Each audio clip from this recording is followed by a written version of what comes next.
ಎಲ್ಲರಿಗೆ ನಮಸ್ಕಾರ. ಪಂಚತಂತ್ರ ಪರಿಚಯದ ಎರಡನೇ ಸರಣಿಯ ಎರಡನೇ ದಿವಸಕ್ಕೆ ಬಂದಿದ್ದೀವಿ. ಮಿತ್ರ ಸಂಪ್ರಾಪ್ತಿಯ ಆರಂಭದಲ್ಲಿ ನಾವಿದ್ವಿ.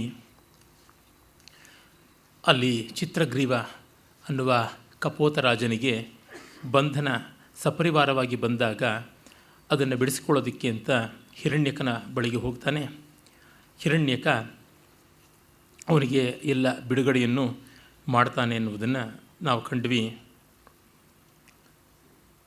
ಆಮೇಲೆ ಅವನು ಹೇಳ್ತಾನೆ, ರಾಜ ಅನ್ನೋನು ಸೇವಕರಿಗೆ ಪ್ರೀತಿಪಾತ್ರನಾಗಬೇಕು, ಅವರಿಗೆ ಅನುಕೂಲ ಮಾಡಿಕೊಟ್ಟ ಮೇಲೆ ತನಗೆ ಅನುಕೂಲವಾಗಬೇಕು ಅನ್ನೋದನ್ನು ಹೇಳ್ತಾನೆ. ವಿಶ್ವಾಸ ಸಂಪದಾಂ ಮೂಲಂ ತೇನ ಯೂಥಪತಿರ್ಗಜ ಸಿಂಹೋ ಮೃಗಾಧಿಪತ್ಯೇಪಿ ನವರ್ಗೈ ಪರಿವಾರ್ಯತೆ. ವಿಶ್ವಾಸ ಅನ್ನೋದು ಬಹಳ ಮೂಲಭೂತವಾಗಿ ಇರುವಂಥ ಸಂಗತಿ ಈ ಅಧಿಕಾರ ಇರುವ ವರ್ಗದಲ್ಲಿ. ಹಾಗಿಲ್ಲದೇ ಇದ್ದರೆ ಅದಕ್ಕೆ ಬೇಕಾದ ನೆಮ್ಮದಿ ಸಂತೋಷ ಅನ್ನುವಂಥದ್ದು ಬರುವುದಿಲ್ಲ. ಯಾಕೆಂದರೆ ಭೃತ್ಯರಿಗಾಗಿ ಭೃತ್ಯ ಹಿತಕ್ಕಾಗಿ ಅವನು ಇರಬೇಕು. ವಿಶ್ವಾಸ ಅನ್ನೋದನ್ನು ಭೃತ್ಯರಲ್ಲಿ ತಾನು ತನ್ನಲ್ಲಿ ಭೃತ್ಯರು ಇಟ್ಟುಕೊಳ್ಳದೇ ಇದ್ದರೆ ಯಾವ ಅಭಿವೃದ್ಧಿಯೂ ಆಗುವುದಿಲ್ಲ. ಇವತ್ತು ನೋಡಿ, ನಮ್ಮ ನಾಯಕರ ಬಗೆಗೆ ನಮಗೆ ವಿಶ್ವಾಸ ಇಲ್ಲ, ಹಾಗಾಗಿ ಯಾವ ಕೆಲಸವೂ ಆಗೋದಿಲ್ಲ. ಆ ಬಗೆಗೆ ಅಷ್ಟು ಆತ್ಮವಿಶ್ವಾಸ ಬೇಕಲ್ವ. ಪ್ರಮುಖರಾದ ಸಮಾಜದ ವ್ಯಕ್ತಿಗಳು, ಮುಂಚೂಣಿಯಲ್ಲಿರುವವರ ವ್ಯಕ್ತಿತ್ವದ ಬಗೆಗೆ, ನಡೆ ನುಡಿಗಳ ಬಗ್ಗೆ ನಮಗೆ ವಿಶ್ವಾಸ ಇರಬೇಕು. ಕೆಂಗಲ್ ಹನುಮಂತಯ್ಯನವರು ವಿಧಾನಸೌಧ ಕಟ್ಟಿದಾಗ ಅದನ್ನು ಬೇರೆ ಬೇರೆ ಅಗ್ಗದ ಪತ್ರಿಕೆಗಳಲ್ಲಿ ಅಲ್ಲಿ ಇಲ್ಲಿ ಬೇಕಾದಂತೆ ಹಣ ಪೋಲಾಯಿತು ಅಂದರು. 3 ಕೋಟಿಗೂ ಕಡಿಮೆ ಹಣದಲ್ಲಿ ಅದು ಖರ್ಚಿನಲ್ಲಿ ಆದಂಥದ್ದು. ಅದಕ್ಕೆ ತುಂಬ ದೊಡ್ಡ ದುಂದಾಯಿತು, ಹಾಗಾಯಿತು ಹೀಗಾಯಿತು ಅಂತೆಲ್ಲ. ವಿಧಾನಸೌಧವಲ್ಲ, ಅದು ವಿಷಾದ ಸೌಧ ಅಂತೆಲ್ಲ ಕಿಡಿ ಎನ್ನುವ ಒಂದು ಪತ್ರಿಕೆ ಇತ್ತು, ಪೀತಪತ್ರಿಕೆ. ಶೇಷಪ್ಪ ಅಂತ ಒಬ್ಬರಿದ್ದರು, ಏನೋ ಕೋಲಾಹಲ ಎಲ್ಲ ಮಾಡ್ತಾಯಿದ್ರು ಆ ಕಾಲದಲ್ಲಿ. ನನಗೂ ಇದು ಗೊತ್ತಿದ್ದಲ್ಲ, ನಾನೆಲ್ಲ ಹುಟ್ಟುವುದಕ್ಕೆ ಮುನ್ನ ಆಗಿದ್ದು, ನಮ್ಮ ತಂದೆ ತಾಯಿ ಹೇಳ್ತಿದ್ರು, ಹಾಗಾಗಿ ಕರ್ಣಾಕರ್ಣಿಕೆಯಾಗಿ ಗೊತ್ತದ್ದು. ಆಗ ಡಿ ವಿ ಜಿಯವರು ಒಂದು ಸಾರ್ವಜನಿಕ ಪತ್ರವನ್ನು ಪತ್ರಿಕೆಗಳಲ್ಲಿ ಬರೆದ್ರಂತೆ. ಒಂದೇ ಪತ್ರ ಎಲ್ಲ ಕೋಲಾಹಲವು ತೆಪ್ಪಗೆ ಥಂಡ ಆಯಿತು ಅಂತ. ಡಿ ವಿ ಜಿಯವರ ವ್ಯಕ್ತಿತ್ವ ಹಾಗಿತ್ತು. ಇವತ್ತು ಭೈರಪ್ಪನವರ ವ್ಯಕ್ತಿತ್ವ ಆ ರೀತಿಯಾಗಿದೆ. ಅವರು ಯಾವುದಾದ್ರೂ ಒಂದು ವಿಷಯದಲ್ಲಿ ಹೀಗೆ ಅಂತ ಅಂದರೆ ಗಿರೀಶ್ ಕಾರ್ನಾಡಿನ ಅನಂತಮೂರ್ತಿವರೆಗೂ ಕಂಬಾರಿಂದ ಎಲ್ಲರೂ ಬಾಯಿ ಮುಚ್ಕೊಂಡು ಎಲ್ಲ ಜ್ಞಾನಪೀಠಗಳು ಕೂಡ ಸದ್ದಿಲಿಯಾಗಿ ಕೂತ್ಕೊಳ್ತಾರೆ. ಯಾಕೆ? ಎಷ್ಟು ಇವರು ಕೋಲಾಹಲ ಮಾಡಿದ್ರೂ ಕೇಳೋದಿಲ್ಲ, ಲೆಕ್ಕಿಸೋದಿಲ್ಲ ಜನ. ಭೈರಪ್ಪನವ್ರ ಬಗ್ಗೆ ಯಾರಾದರೂ ಅಪಶ್ರುತಿಯನ್ನು ಇವರುಗಳು ಎತ್ತಿದರೆ, ಎಸ್ಪೆಷಲಿ ಈ ಪಟ್ಟಭದ್ರರು, ಇಡೀ ಸಮುದಾಯವೇ ಕೆರಳಿ ನಿಲ್ಲುತ್ತದೆ. ಈ ಮಟ್ಟಕ್ಕೆ ಉಂಟು. ಈಗಲೂ ಅಷ್ಟೇ ಕುವೆಂಪು ಅವ್ರ ಬಗ್ಗೆಗಾಗಲಿ, ಕಾರಂತರ ಬಗ್ಗೆ ಆಗಲಿ, ಡಿ ವಿ ಜಿ, ಬೇಂದ್ರೆಯವ್ರ ಬಗ್ಗೆ ಹೇಳಿದ್ರೆ ಯಾರೋ ಆಕ್ಷೇಪ ಅನ್ಯಾಯದ ಮಾತುಗಳನ್ನ ಆಡಿದ್ರೆ ನಿಲ್ಲುವುದಿಲ್ಲ ಅದು. ಯಾಕೆಂದರೆ ಅವರ ವ್ಯಕ್ತಿತ್ವ, ಕೃತಿತ್ವ ಆ ರೀತಿಯಾಗಿರ್ತಕ್ಕಂಥದ್ದು. ಅದನ್ನು ಅವನು ಹೇಳ್ತಾ ಇದ್ದಾನೆ ಪಂಚತಂತ್ರಕಾರ. ವಿಶ್ವಾಸ ಬೇಕು. ಹಾಗಿಲ್ಲದೇ ಇದ್ದರೆ ಗಜ ಯೂಥಪತಿನ ಭವತಿ. ಆನೆಗೆ ಸಲಗ ಅಂತ ಅನ್ನಿಸ್ಕೊಳ್ಬೇಕು ಅಂದರೆ ಗುಂಪಿನ ಮೇಲೆ ತನಗೆ ವಿಶ್ವಾಸ ಇರಬೇಕು, ತನ್ನಲ್ಲಿ ಆ ಗುಂಪು ವಿಶ್ವಾಸ ಇಟ್ಟಿರಬೇಕು. ಒಂದು ಆನೆ ಸಲಗ ಆಗೋದು ಹೇಗೆ? ಒಬ್ಬ ಸಾಮಾನ್ಯ ವ್ಯಕ್ತಿ ನಾಯಕ ಆಗೋದು ಹೇಗೆ? ಹಾಗೆ ಒಂದು ಸಿಂಹ ಮೃಗರಾಜ ಅಂತ ಅನ್ನಿಸ್ಕೊಳ್ಳೋದು ಹೇಗೆ? ಬಹಳ ಸುಂದರವಾದಂಥ ತಾತ್ಪರ್ಯ ಇರುವ ಪದ್ಯ ಅದು. ಒಂದು ಆನೆಗೆ ಯೂಥಪತ್ವ, ಸಲಗದತನ ತಂದುಕೊಡೋದು, ಒಂದು ಸಿಂಹಕ್ಕೆ ಮೃಗರಾಜತ್ವವನ್ನು ತಂದುಕೊಡೋದು ಯಾವುದು? ನಮ್ಮಲ್ಲಿ ಅಂತರಂಗದ ಶ್ರದ್ಧೆ, ವಿಶ್ವಾಸ ಬೇಕು. ಒಂದು ಯಜ್ಞ, ಒಂದು ಹೋಮ ಇತ್ಯಾದಿಗಳು ಮಾಡುವಾಗ ಬ್ರಹ್ಮಸ್ಥಾನ ಅಂತ ಉಂಟು. ಆ ಬ್ರಹ್ಮಸ್ಥಾನದಲ್ಲಿ ಒಂದು ಹುಲ್ಲು ಕಡ್ಡಿ ಇಟ್ಟರೂ ಬ್ರಹ್ಮನ್ ಹೋಷ್ಯೇ ಆಹುತಿನ ಕೊಡ್ತೀನಿ ಓಂ ಅಂತ ಹೇಳ್ಬಿಟ್ಟು ಅಂಗೀಕಾರ ಅಂತ ಮಾಡ್ತಾರೆ. ಅಂದರೆ ಒಂದು ಹುಲ್ಲು ಕಡ್ಡಿಗೂ ಆ ಗೌರವ ಬಂದುಬಿಡುತ್ತೆ. ಯಾಕೆ? ಶ್ರದ್ಧಾ ಜಾಗರಣದಿಂದ ಆಗುವುದು. ಅದು ಅಂತರಂಗದ ಪ್ರೀತಿ ವಿಶ್ವಾಸಗಳಿಂದ ಬರಬೇಕಾದದ್ದು. ಅದನ್ನು ಹೇಳ್ತಾನೆ. ಅಂದರೆ ನಾಯಕತ್ವ ಬೇಕು ಅಂದರೆ ಮುಖ್ಯವಾಗಿ ಜನಮಾನಸದ ಆಳವನ್ನು ಮುಟ್ಟಬೇಕು. ಈಗಷ್ಟೇ ಒಂದು ಸಮಾರಂಭ ಮುಗಿಸ್ಕೊಂಡು ಬರ್ತಾ ಇದ್ದೀನಿ. ನನ್ನ ಮಿತ್ರ ಸಂದೀಪ್ ಅವರು ಭೈರಪ್ಪನವರ ಆವರಣ ಕಾದಂಬರಿಯನ್ನು ಇಂಗ್ಲೀಷಿಗೆ ಅನುವಾದ ಮಾಡಿದ್ದಾರಲ್ಲ, ಅದರ ಲೋಕಾರ್ಪಣೆ ಇತ್ತು. ಅಲ್ಲಿ ಭೈರಪ್ಪನವರು ತನ್ನ ಈ ಕೃತಿಯ ಬಗ್ಗೆ ಹೇಳ್ತಾ ಏನಂದರು ಅಂದರೆ, ಈ ಕೃತಿ ಜನಪ್ರಿಯವಾಗೋದಕ್ಕೆ ಕಾರಣ ಓದಿದ ಪ್ರತಿಯೊಬ್ಬರಿಗೂ ನನ್ನ ಅಂತರಂಗದ ಭಾವನೆಗಳು ಇಲ್ಲಿವೆ ಅಂತ ಅನಿಸಿದ್ದು ಅಂತ. ರಸ ಅಂದರೆ ಅದೇ ತಾನೆ.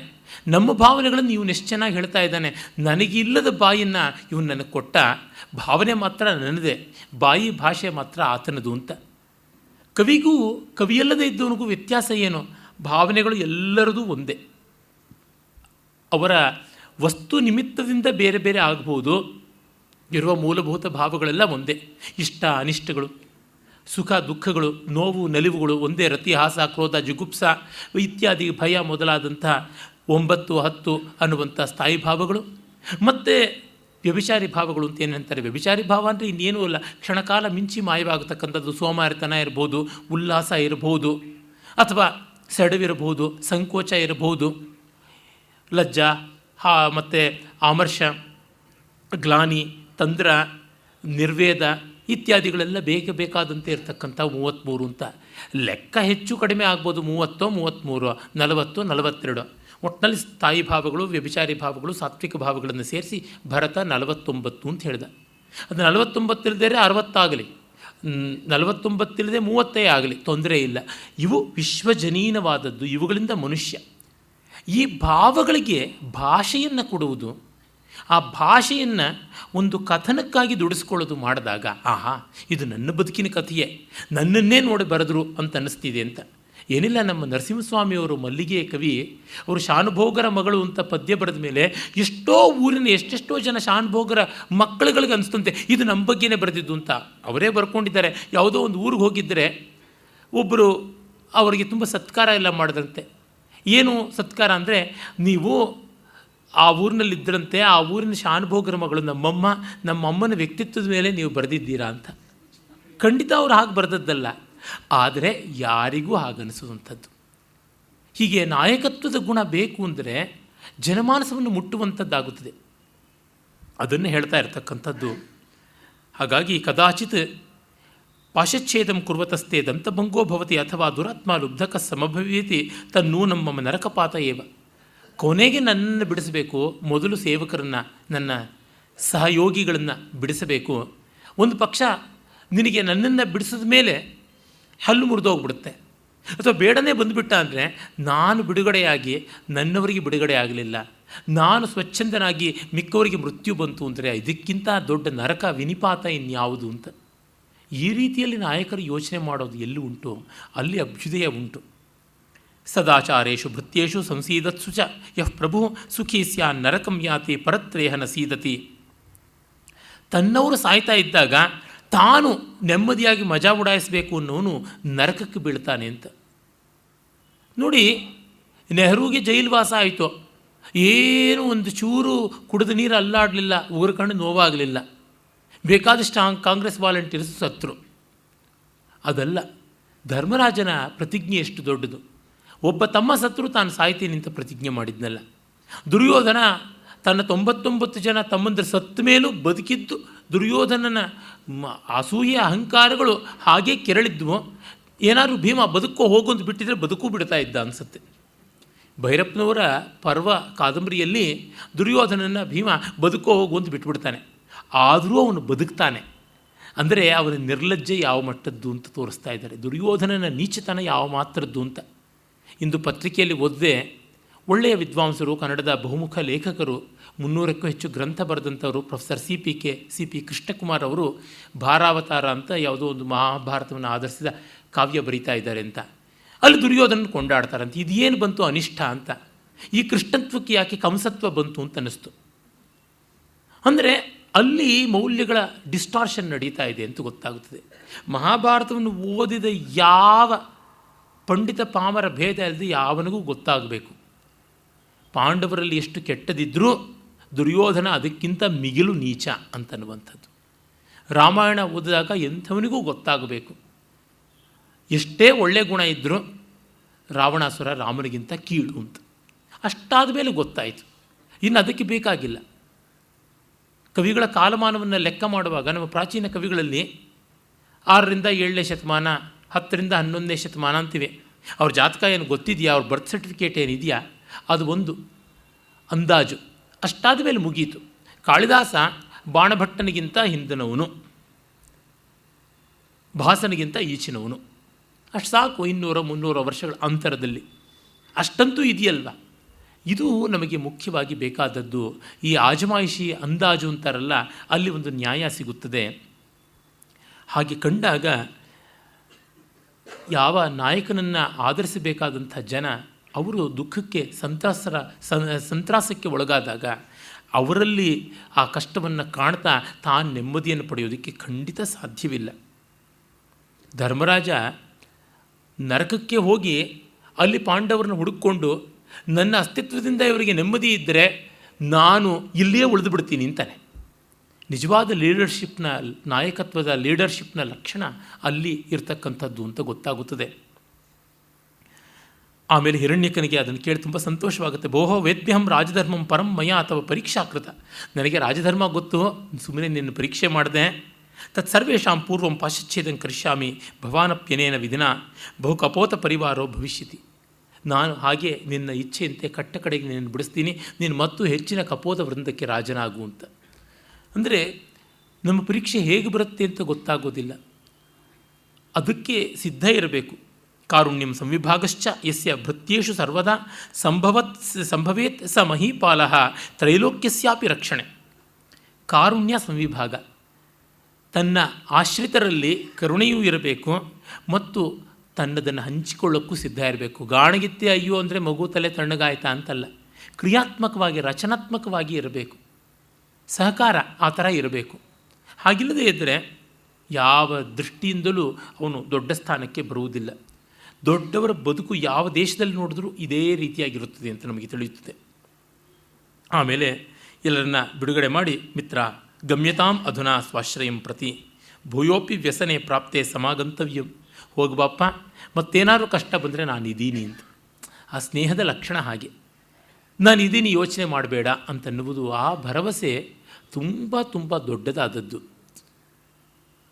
ನನಗೆ ನನ್ನ ತಾಯಿಯ ಕೊನೆ ದಿವಸಗಳು ಬಂದಾಗ, ಅವರು ತೀರ್ಕೊಳ್ಳೋಕ್ಕೆ ಹಿಂದಿನ ದಿವಸ, ಯಾವ ದಿನ ಅಂತ ಗೊತ್ತಿಲ್ಲ, ಅರೆ ಅವರಿನ್ನ ಉಸಿರು ಕಡಿಮೆ ಆಗ್ತಾ ಇದೆ ಅಂತ ಅನ್ನೋದು ಗೊತ್ತಾಗ್ತಾ ಇತ್ತು.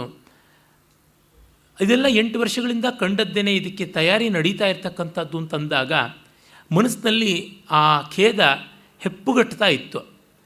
ಅಂದು ರಾತ್ರಿ ನನ್ನ ಆತ್ಮೀಯ ಮಿತ್ರರಲ್ಲೊಬ್ಬರಾದ ಗೌತಮ್ ಅವರು ಬಂದರು. ಆಗ ನಾನು ಜೋರಾಗಿ ಅತ್ತೆ. ಅವರೊಬ್ಬರಿದ್ದರು. ನನ್ನ ಅಧ್ಯಯನದ ಕಕ್ಷದಲ್ಲಿ ಕೂತಿದ್ದೆ. ತುಂಬ ಉತ್ಕಟವಾಗಿ ಸಂಕಟ ಆಯಿತು, ಅತ್ತೆ. ಆಗ ಅವರು ಏನೂ ಮಾತಾಡಲಿಲ್ಲ, ಬೆನ್ನು ತಡವಿ. ಅದಕ್ಕೇನು ಸಮಾಧಾನ ಹೇಳೋಕ್ಕೆ, ನಾನು ಬೇಕಾದಷ್ಟು ಓದ್ಕೊಂಡಿದ್ದೀನಿ, ನಾನೇ ಬೇಕಾದಷ್ಟು ಜನಕ್ಕೆ ಸಮಾಧಾನ ಹೇಳ್ತೀನಿ, ಏನು ಮಾತುಗಳಲ್ಲಿ ಏನಾಗುತ್ತದೆ, ಅಸ್ತಿತ್ವ ಮಾತ್ರ. ಆಮೇಲೆ ಆ ಭರವಸೆಯ ಒಂದು ಸ್ನೇಹದ ಪ್ರೀತಿಯ ಒಂದು ಹಸ್ತ ಇದೆಯಲ್ಲ, ಅದು ಒಂದು 3-4 ನಿಮಿಷದ್ದು ಅಷ್ಟೇ ಆ ಉತ್ಕಟವಾದ ಸಂದರ್ಭ. ಮತ್ತು ಮರುದಿನ ನನ್ನ ತಾಯಿ ಅವಸಾನವಾಯಿತು. ತಕ್ಷಣ ಒಡನೊಡನೆಯೇ ಅಂತ್ಯಷ್ಟಿಯನ್ನೆಲ್ಲ ಮಾಡಿದ್ದಾಯಿತು. ಅಂದೇ ಅಸ್ಥಿ ವಿಸರ್ಜನೆಗೂ ವ್ಯವಸ್ಥೆ ಮಾಡಿದ್ದಾಯಿತು. ಅವರೇ ಪಾಪ ಕರೆದುಕೊಂಡು ಹೋದರು, ಗೌತಮ್ ಅವರೇನೆ. ಇನ್ನು ನನ್ನ ಬೇರೆಯ ಸ್ನೇಹಿತ ವಾಸುಕಿ ನನ್ನ ಜೊತೆಯಲ್ಲಿದ್ದ. ಹಿಂದಿನ ಸೀಟ್ನಲ್ಲಿ ನಾನು ನನ್ನ ಮಡಲಿನಲ್ಲಿ ತಾಯಿಯ ಅಸ್ಥಿಯನ್ನು ಇಟ್ಟುಕೊಂಡಿದ್ದೀನಿ. ಪಕ್ಕದಲ್ಲಿ ನನ್ನ ಸ್ನೇಹಿತ ವಾಸುಕಿ ಇದ್ದಾನೆ. ಹೋಗ್ತಾ ಬರ್ತಾ 3 ಗಂಟೆ ಊರು ಕೇರಿ, ಮಾತು, ವಿನೋದ, ಕಾವ್ಯ ಎಲ್ಲ. ಯಾರಾದರೂ ಕೇಳಿದರೆ ಇದೇನು ಹುಚ್ಚ, ಬೆಪ್ಪ, ನಿರ್ದಯವ, ನಿರ್ಮೈತ್ರಿಯ, ನಿರ್ವಾತ್ಸಲ್ಯವ, ಏನಿದು ಅಂತ ಅಂದುಕೊಳ್ಬೇಕು. ಅದು ಏನಂದರೆ, ಉತ್ಕಟ ಸಂದರ್ಭದ ಖೇದ ಇಳಿದ ಮೇಲೆ ಮನಸ್ಸಿಗೆ ಒಂದು ಶಾಂತಿ ಬರುತ್ತದೆ. ಆ ಶಾಂತಿ ಪ್ರಫುಲ್ಲತೆಯನ್ನು ತರುತ್ತದೆ.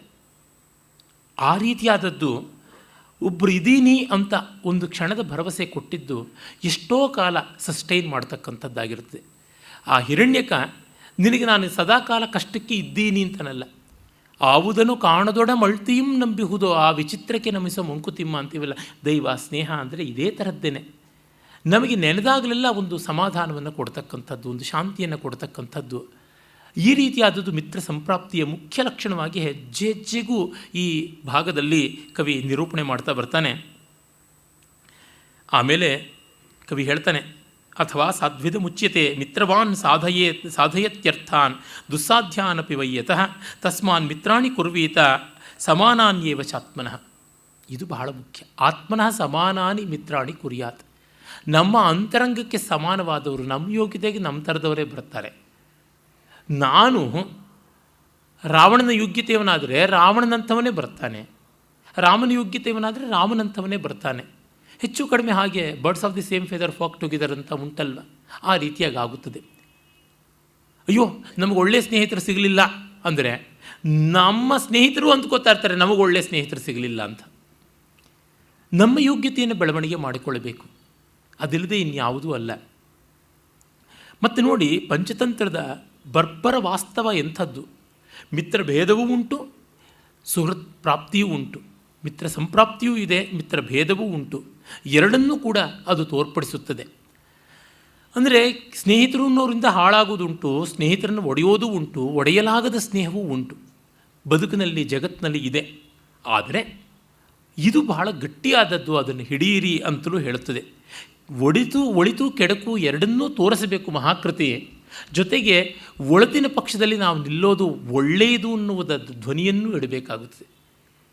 ಶೇಕ್ಸ್ಪಿಯರ್ಗೂ ವ್ಯಾಸ ವಾಲ್ಮೀಕಿಗಳಿಗೂ ಬರುವ ದೊಡ್ಡ ವ್ಯತ್ಯಾಸ ಅದೇನೆ.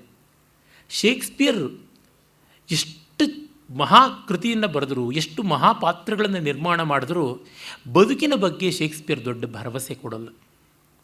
ವಾಸ್ತವವನ್ನು ಬಹಳ ಚೆನ್ನಾಗಿ ಚಿತ್ರಿಸ್ತಾನೆ, ಆದರೆ ವಾಸ್ತವವನ್ನು ಅವನಷ್ಟೇ ಚೆನ್ನಾಗಿ ಚಿತ್ರಿಸಿದರೂ ವ್ಯಾಸ ವಾಲ್ಮೀಕಿಗಳು ಆದರ್ಶವನ್ನು, ಬದುಕನ್ನು, ಭಾವೋನ್ನತಿಯನ್ನು ಬಿಡುವುದಿಲ್ಲ. ಇಲ್ಲಿದೆ ನೋಡಿ ಅಂತ. ಇದು ಆ ದೃಷ್ಟಿಯಿಂದ ಶೇಕ್ಸ್ಪಿಯರ್ನಲ್ಲಿ ಟ್ರ್ಯಾಜಿಡಿ, ದುರಂತ ಉಂಟು. ವ್ಯಾಸ ವಾಲ್ಮೀಕಿಗಳಲ್ಲಿ ಮಂಗಳ ಅಂತ ಉಂಟು. ಅದು ಸುಖಾಂತ ಅಲ್ಲ, ಆದರೆ ಮಂಗಳ ಅಂತ.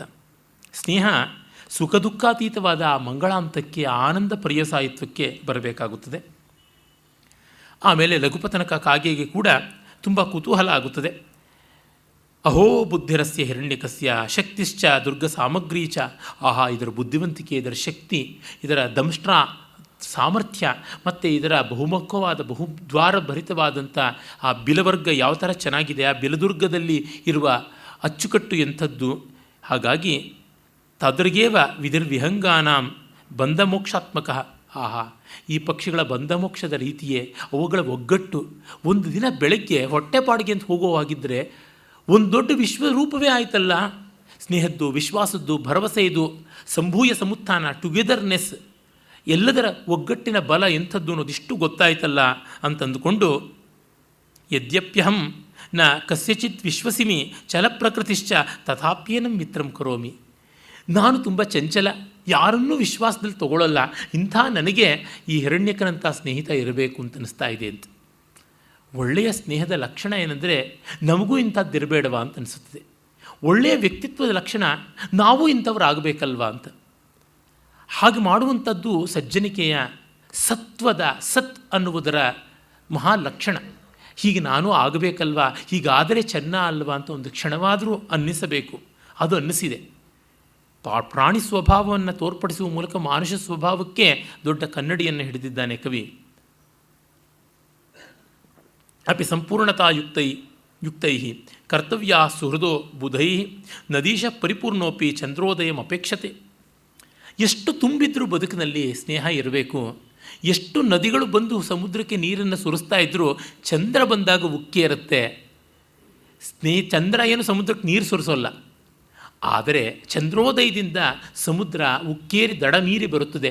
ಎಷ್ಟು ನದಿಗಳು ತುಂಬಲಾಗದಂಥದ್ದು, ಎಷ್ಟು ನದಿಗಳು ತರಲಾಗದ ಉಕ್ಕನ್ನು, ಪೂರವನ್ನು ಚಂದ್ರೋದಯ ತರುತ್ತದೆ.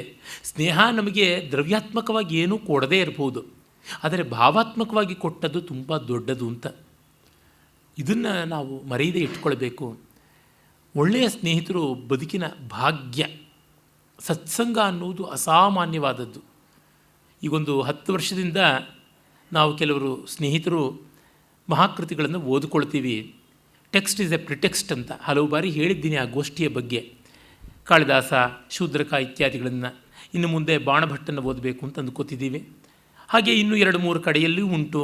ಭರತ ಮುನಿಯನ್ನು ಓದುವುದು, ಕಾಳಿದಾಸಾದಿಗಳನ್ನು ಓದೋದು, ಡಿ ವಿ ಜಿಯವರ ಕಗ್ಗವನ್ನು ಓದಿಕೊಳ್ಳೋದು. ಈ ತರಹ ಆ ಗ್ರಂಥಗಳ ವ್ಯಾಸಂಗ ಇರಲಿ, ತನ್ನಿಮಿತ್ತದಿಂದ, ಆ ನೆವದಿಂದ ಪರಸ್ಪರ ಸ್ನೇಹ ಆದದ್ದು ಎಷ್ಟು ಒಳ್ಳೆಯದು ಅಂತ.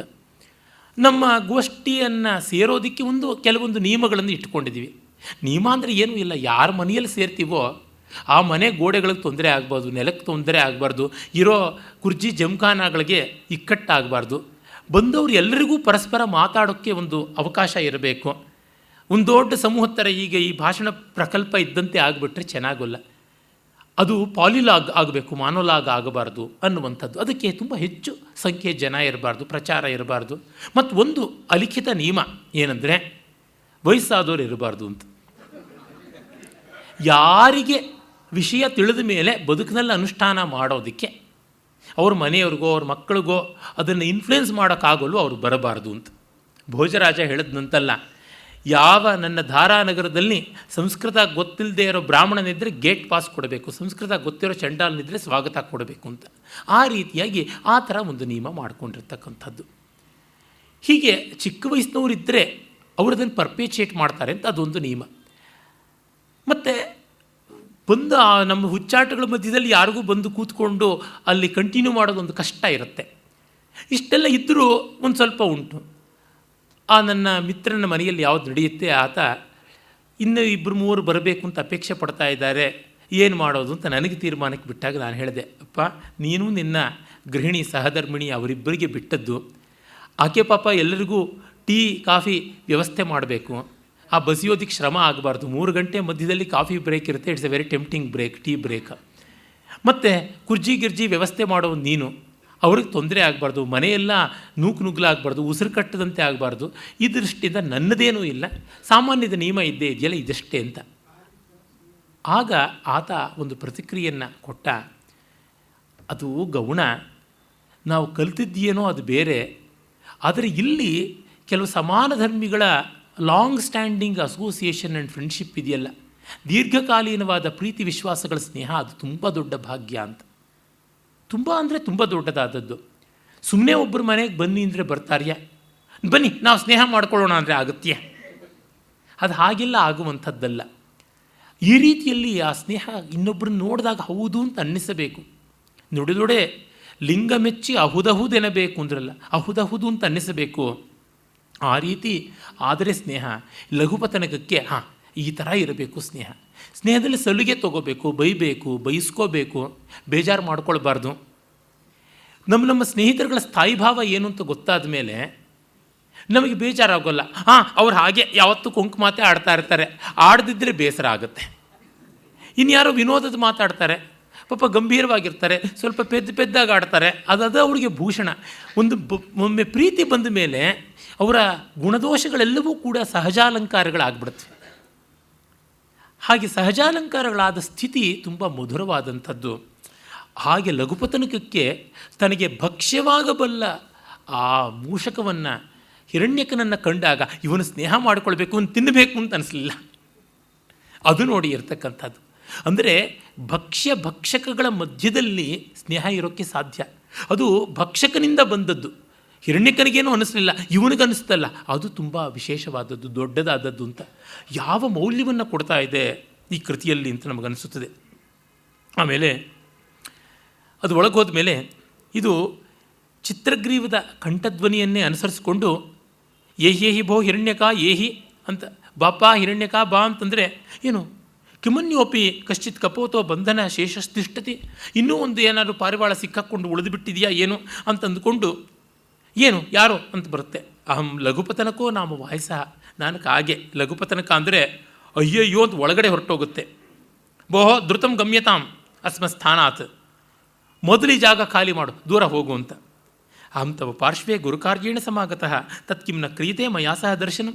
ತುಂಬ ಮುಖ್ಯವಾದ ಕೆಲಸಕ್ಕೆ ನಿನ್ನ ಹತ್ರ ಬಂದಿದ್ದೇನೆ, ಯಾಕೆ ನನ್ನನ್ನು ನೋಡೋಲ್ಲ? ನಮೇಸ್ತಿ ತ್ವಯಾ ಸಹ ಸಂಗಮೇನ ಪ್ರಯೋಜನಂ. ಅಪ್ಪ ನಿನ್ನ ಜೊತೆ ನನಗೇನು ಪ್ರಯೋಜನ ಇಲ್ಲ. ಬೋಹೋ ಚಿತ್ರಗ್ರೀವಸ್ಯ ಮಯಾ ತವ ಸಕಾಶಾತ್ ಪಾಶಮೋಕ್ಷಣಂ ದೃಷ್ಟಂ ತೇನ ಮಮ ಮಹತೀ ಪ್ರೀತಿ ಸಂಜಾತ. ನಿನ್ನ ಚಿತ್ರಗ್ರೀವನ ಪ್ರೀತಿ ನೋಡಿದೆ, ನಿನ್ನ ವಿಶ್ವಾಸ ನೋಡಿದೆ, ಕಾರ್ಯದಕ್ಷತೆ ನೋಡಿದೆ. ಹಾಗಾಗಿ ನಾನು ಮತ್ತೆ ನಿನ್ನ ಸ್ನೇಹ ಮಾಡಿಕೊಳ್ಳಬೇಕು. ತತ್ ಕ್ರಿಯತಾಂ ಮಯಾ ಸಹ ಮೈತ್ರಿ. ಹಾಗೆ ಹೇಳ್ತಾನೆ, ಅಹೋ ತ್ವಂ ಭೋಕ್ತ ಅಂತೆ ಭೋಜ್ಯಭೂತಃ, you are the eater, I am your food. ಈ ಭಕ್ಷಕಗಳ ನಡುವೆ ಸಂಬಂಧ ಹೇಗೆ? ತತ್ ಕಥಂ ಮೈತ್ರಿ ತದ್ ಗಮ್ಯತಾಂ. ಮೈತ್ರಿ ವಿರೋಧ ಭಾವಾತ್ ಕಥಂ, ಜನ್ಮ ವಿರೋಧದಲ್ಲಿ ಹೇಗೆ ಮೈತ್ರಿ? ಯಯೋರೇವ ಸಮಂ ವಿತ್ತಂ ಯಯೋರೇವ ಸಮಂ ಕುಲಂ ತಯೋರ್ಮೈತ್ರಿ ವಿವಾದಶ್ಚ ನತು ಪುಷ್ಟ ವಿಪುಷ್ಟಯೋ. ಯಾರ ಜೊತೆಗೆ ಸಮಾನವಾಗಿ ಸಂಪತ್ತಿ ಇದೆಯೋ, ಸಮಾನವಾಗಿ ಹಿನ್ನೆಲೆ, ಹುಟ್ಟು ಹಿನ್ನೆಲೆ, ಸಾಂಸ್ಕೃತಿಕವಾದ ಸಾಮ್ಯ ಉಂಟೋ, ಯಾರ ಜೊತೆಯಲ್ಲಿ ಇಂಥದ್ದೆಲ್ಲ ಇರುತ್ತದೆಯೋ ಸಾಮಾನಾಧಿಕರಣ್ಯ, ಅವ್ರ ಜೊತೆಗೆ ತಗಾದಿಯೂ ಸಾಧ್ಯ, ಅವ್ರ ಜೊತೆಗೆ ಸ್ನೇಹವೂ ಸಾಧ್ಯ. ಬಡವ ಬಲ್ಲಿದರ ಜೊತೆಗೆ, ಉಂಡವನು ಹಸ್ದವ್ರ ಜೊತೆಗೆ ಸ್ನೇಹ ಹೇಗೆ ಮತ್ತಷ್ಟು ವೈರ ಕ್ರೋಧಗಳನ್ನೇ ಉಂಟು ಮಾಡುತ್ತದೆ ಇಲ್ವಾ? ಯೋಮಿತ್ರಂ ಕುರುತೆ ಮೂಢ ಆತ್ಮನೋ ಸದೃಶಂ ಕುಧೀಹಿ ಹೀನಂ ವಾಪ್ಯಧಿಕಂ ವಾಪಿ ಹಾಸ್ಯತಾಂ ಯಾತ್ಯಸೌ ಜನಃ. ತನಗಿಂತ ಉತ್ತಮನನ್ನು, ತನಗಿಂತ ಅಧಮನನ್ನು ತಿಳಿದು ಯಾರು ಸ್ನೇಹಕ್ಕೆ ಸಜ್ಜು ಮಾಡ್ಕೊಳ್ತಾನೋ ಅವನು ಅವಿವೇಕಿ, ಮೂಢ, ಹಾಳಾಗ್ತಾನೆ ಅಂತ. ಅಸಾಮಾನ್ಯ ಸ್ಥಿತಿ ಬಂದಾಗ ಇರೋಲ್ಲ. ಒಮ್ಮೆ ಮೈತ್ರಿ ಕುದುರದ ಮೇಲೆ ವ್ಯತ್ಯಾಸಗಳಾದರೆ ಆಗೋಲ್ಲ, ಆದರೆ ಕುದುರಕ್ಕೆ ಮುನ್ನ ಸ್ವಲ್ಪ ಬೇಕಾಗುತ್ತದೆ. ಅಂದರೆ ಕಾಮನ್ಯಾಲಿಟಿ, ಕಾಮನ್ ಗ್ರೌಂಡ್ ಅಂತೀವಲ್ಲ ಸ್ನೇಹಕ್ಕೆ, ಆ ತಂತು ಬೇಕು. ಅದಿಲ್ಲದೇ ಇದ್ದರೆ ಆಗೋಲ್ಲ. ಅದು ಬಂದ ಮೇಲೆ ನಿಲ್ಲುತ್ತದೆ. ಮತ್ತು ಅವರು ತಮ್ಮ ವೈಷಮ್ಯಗಳನ್ನೇ ಮತ್ತೆ ಮತ್ತೆ ಎತ್ತಿ ಎತ್ತಿ ಆಡಬಾರದು, ಅದು ಪ್ರಯೋಜನಕ್ಕಾಗೋಲ್ಲ. ದಾಂಪತ್ಯ ಅನ್ನೋದು ಕಟ್ಟ ಕಡೆಗೆ ಸ್ನೇಹವೇ. ಆ ಇಜ್ಜೋಡು ಅಂತಾರಲ್ಲ, ವಿಷಮ ದಾಂಪತ್ಯ ಹೀಗೆಯೇ ಬರ್ತಕ್ಕಂಥದ್ದು. ಆಗ ಕಾಗೆ ಹೇಳುತ್ತೆ, ಭೋ ಹಿರಣ್ಯಕ ಯೇಷೋಹಂ ತವ ದುರ್ಗದ್ವಾರ ಉಪವಿಷ್ಟ ಯದಿ ತ್ವಂ ಮೈತ್ರಿಂ ನ ಕರೋಷಿ ತಥೋಹಂ ಪ್ರಾಣಮೋಕ್ಷಣಂ ತವಾಗ್ರೆ ಕರಿಷ್ಯಾಮಿ ಅಥವಾ ಪ್ರಾಯೋಪವೇಶನಂ ಮೇ ಸ್ಯಾತ್. ನಿನ್ನ ಬಿಲದ ಬಾಗಿಲಿನಲ್ಲಿ ನಾನು ಬಿದ್ದು ಉಪವಾಸ ಸಾಯ್ತೀನಿ, ಪ್ರಾಯೋಪವೇಶ ಮಾಡ್ತೀನಿ, ನಾನು ನೇಣು ಹಾಕ್ಕೋತೀನಿ, ಸಾಯ್ತೀನಿ, ಹಂಗರ್ ಸ್ಟ್ರೈಕ್ ಮಾಡ್ತೀನಿ ಅಂತ.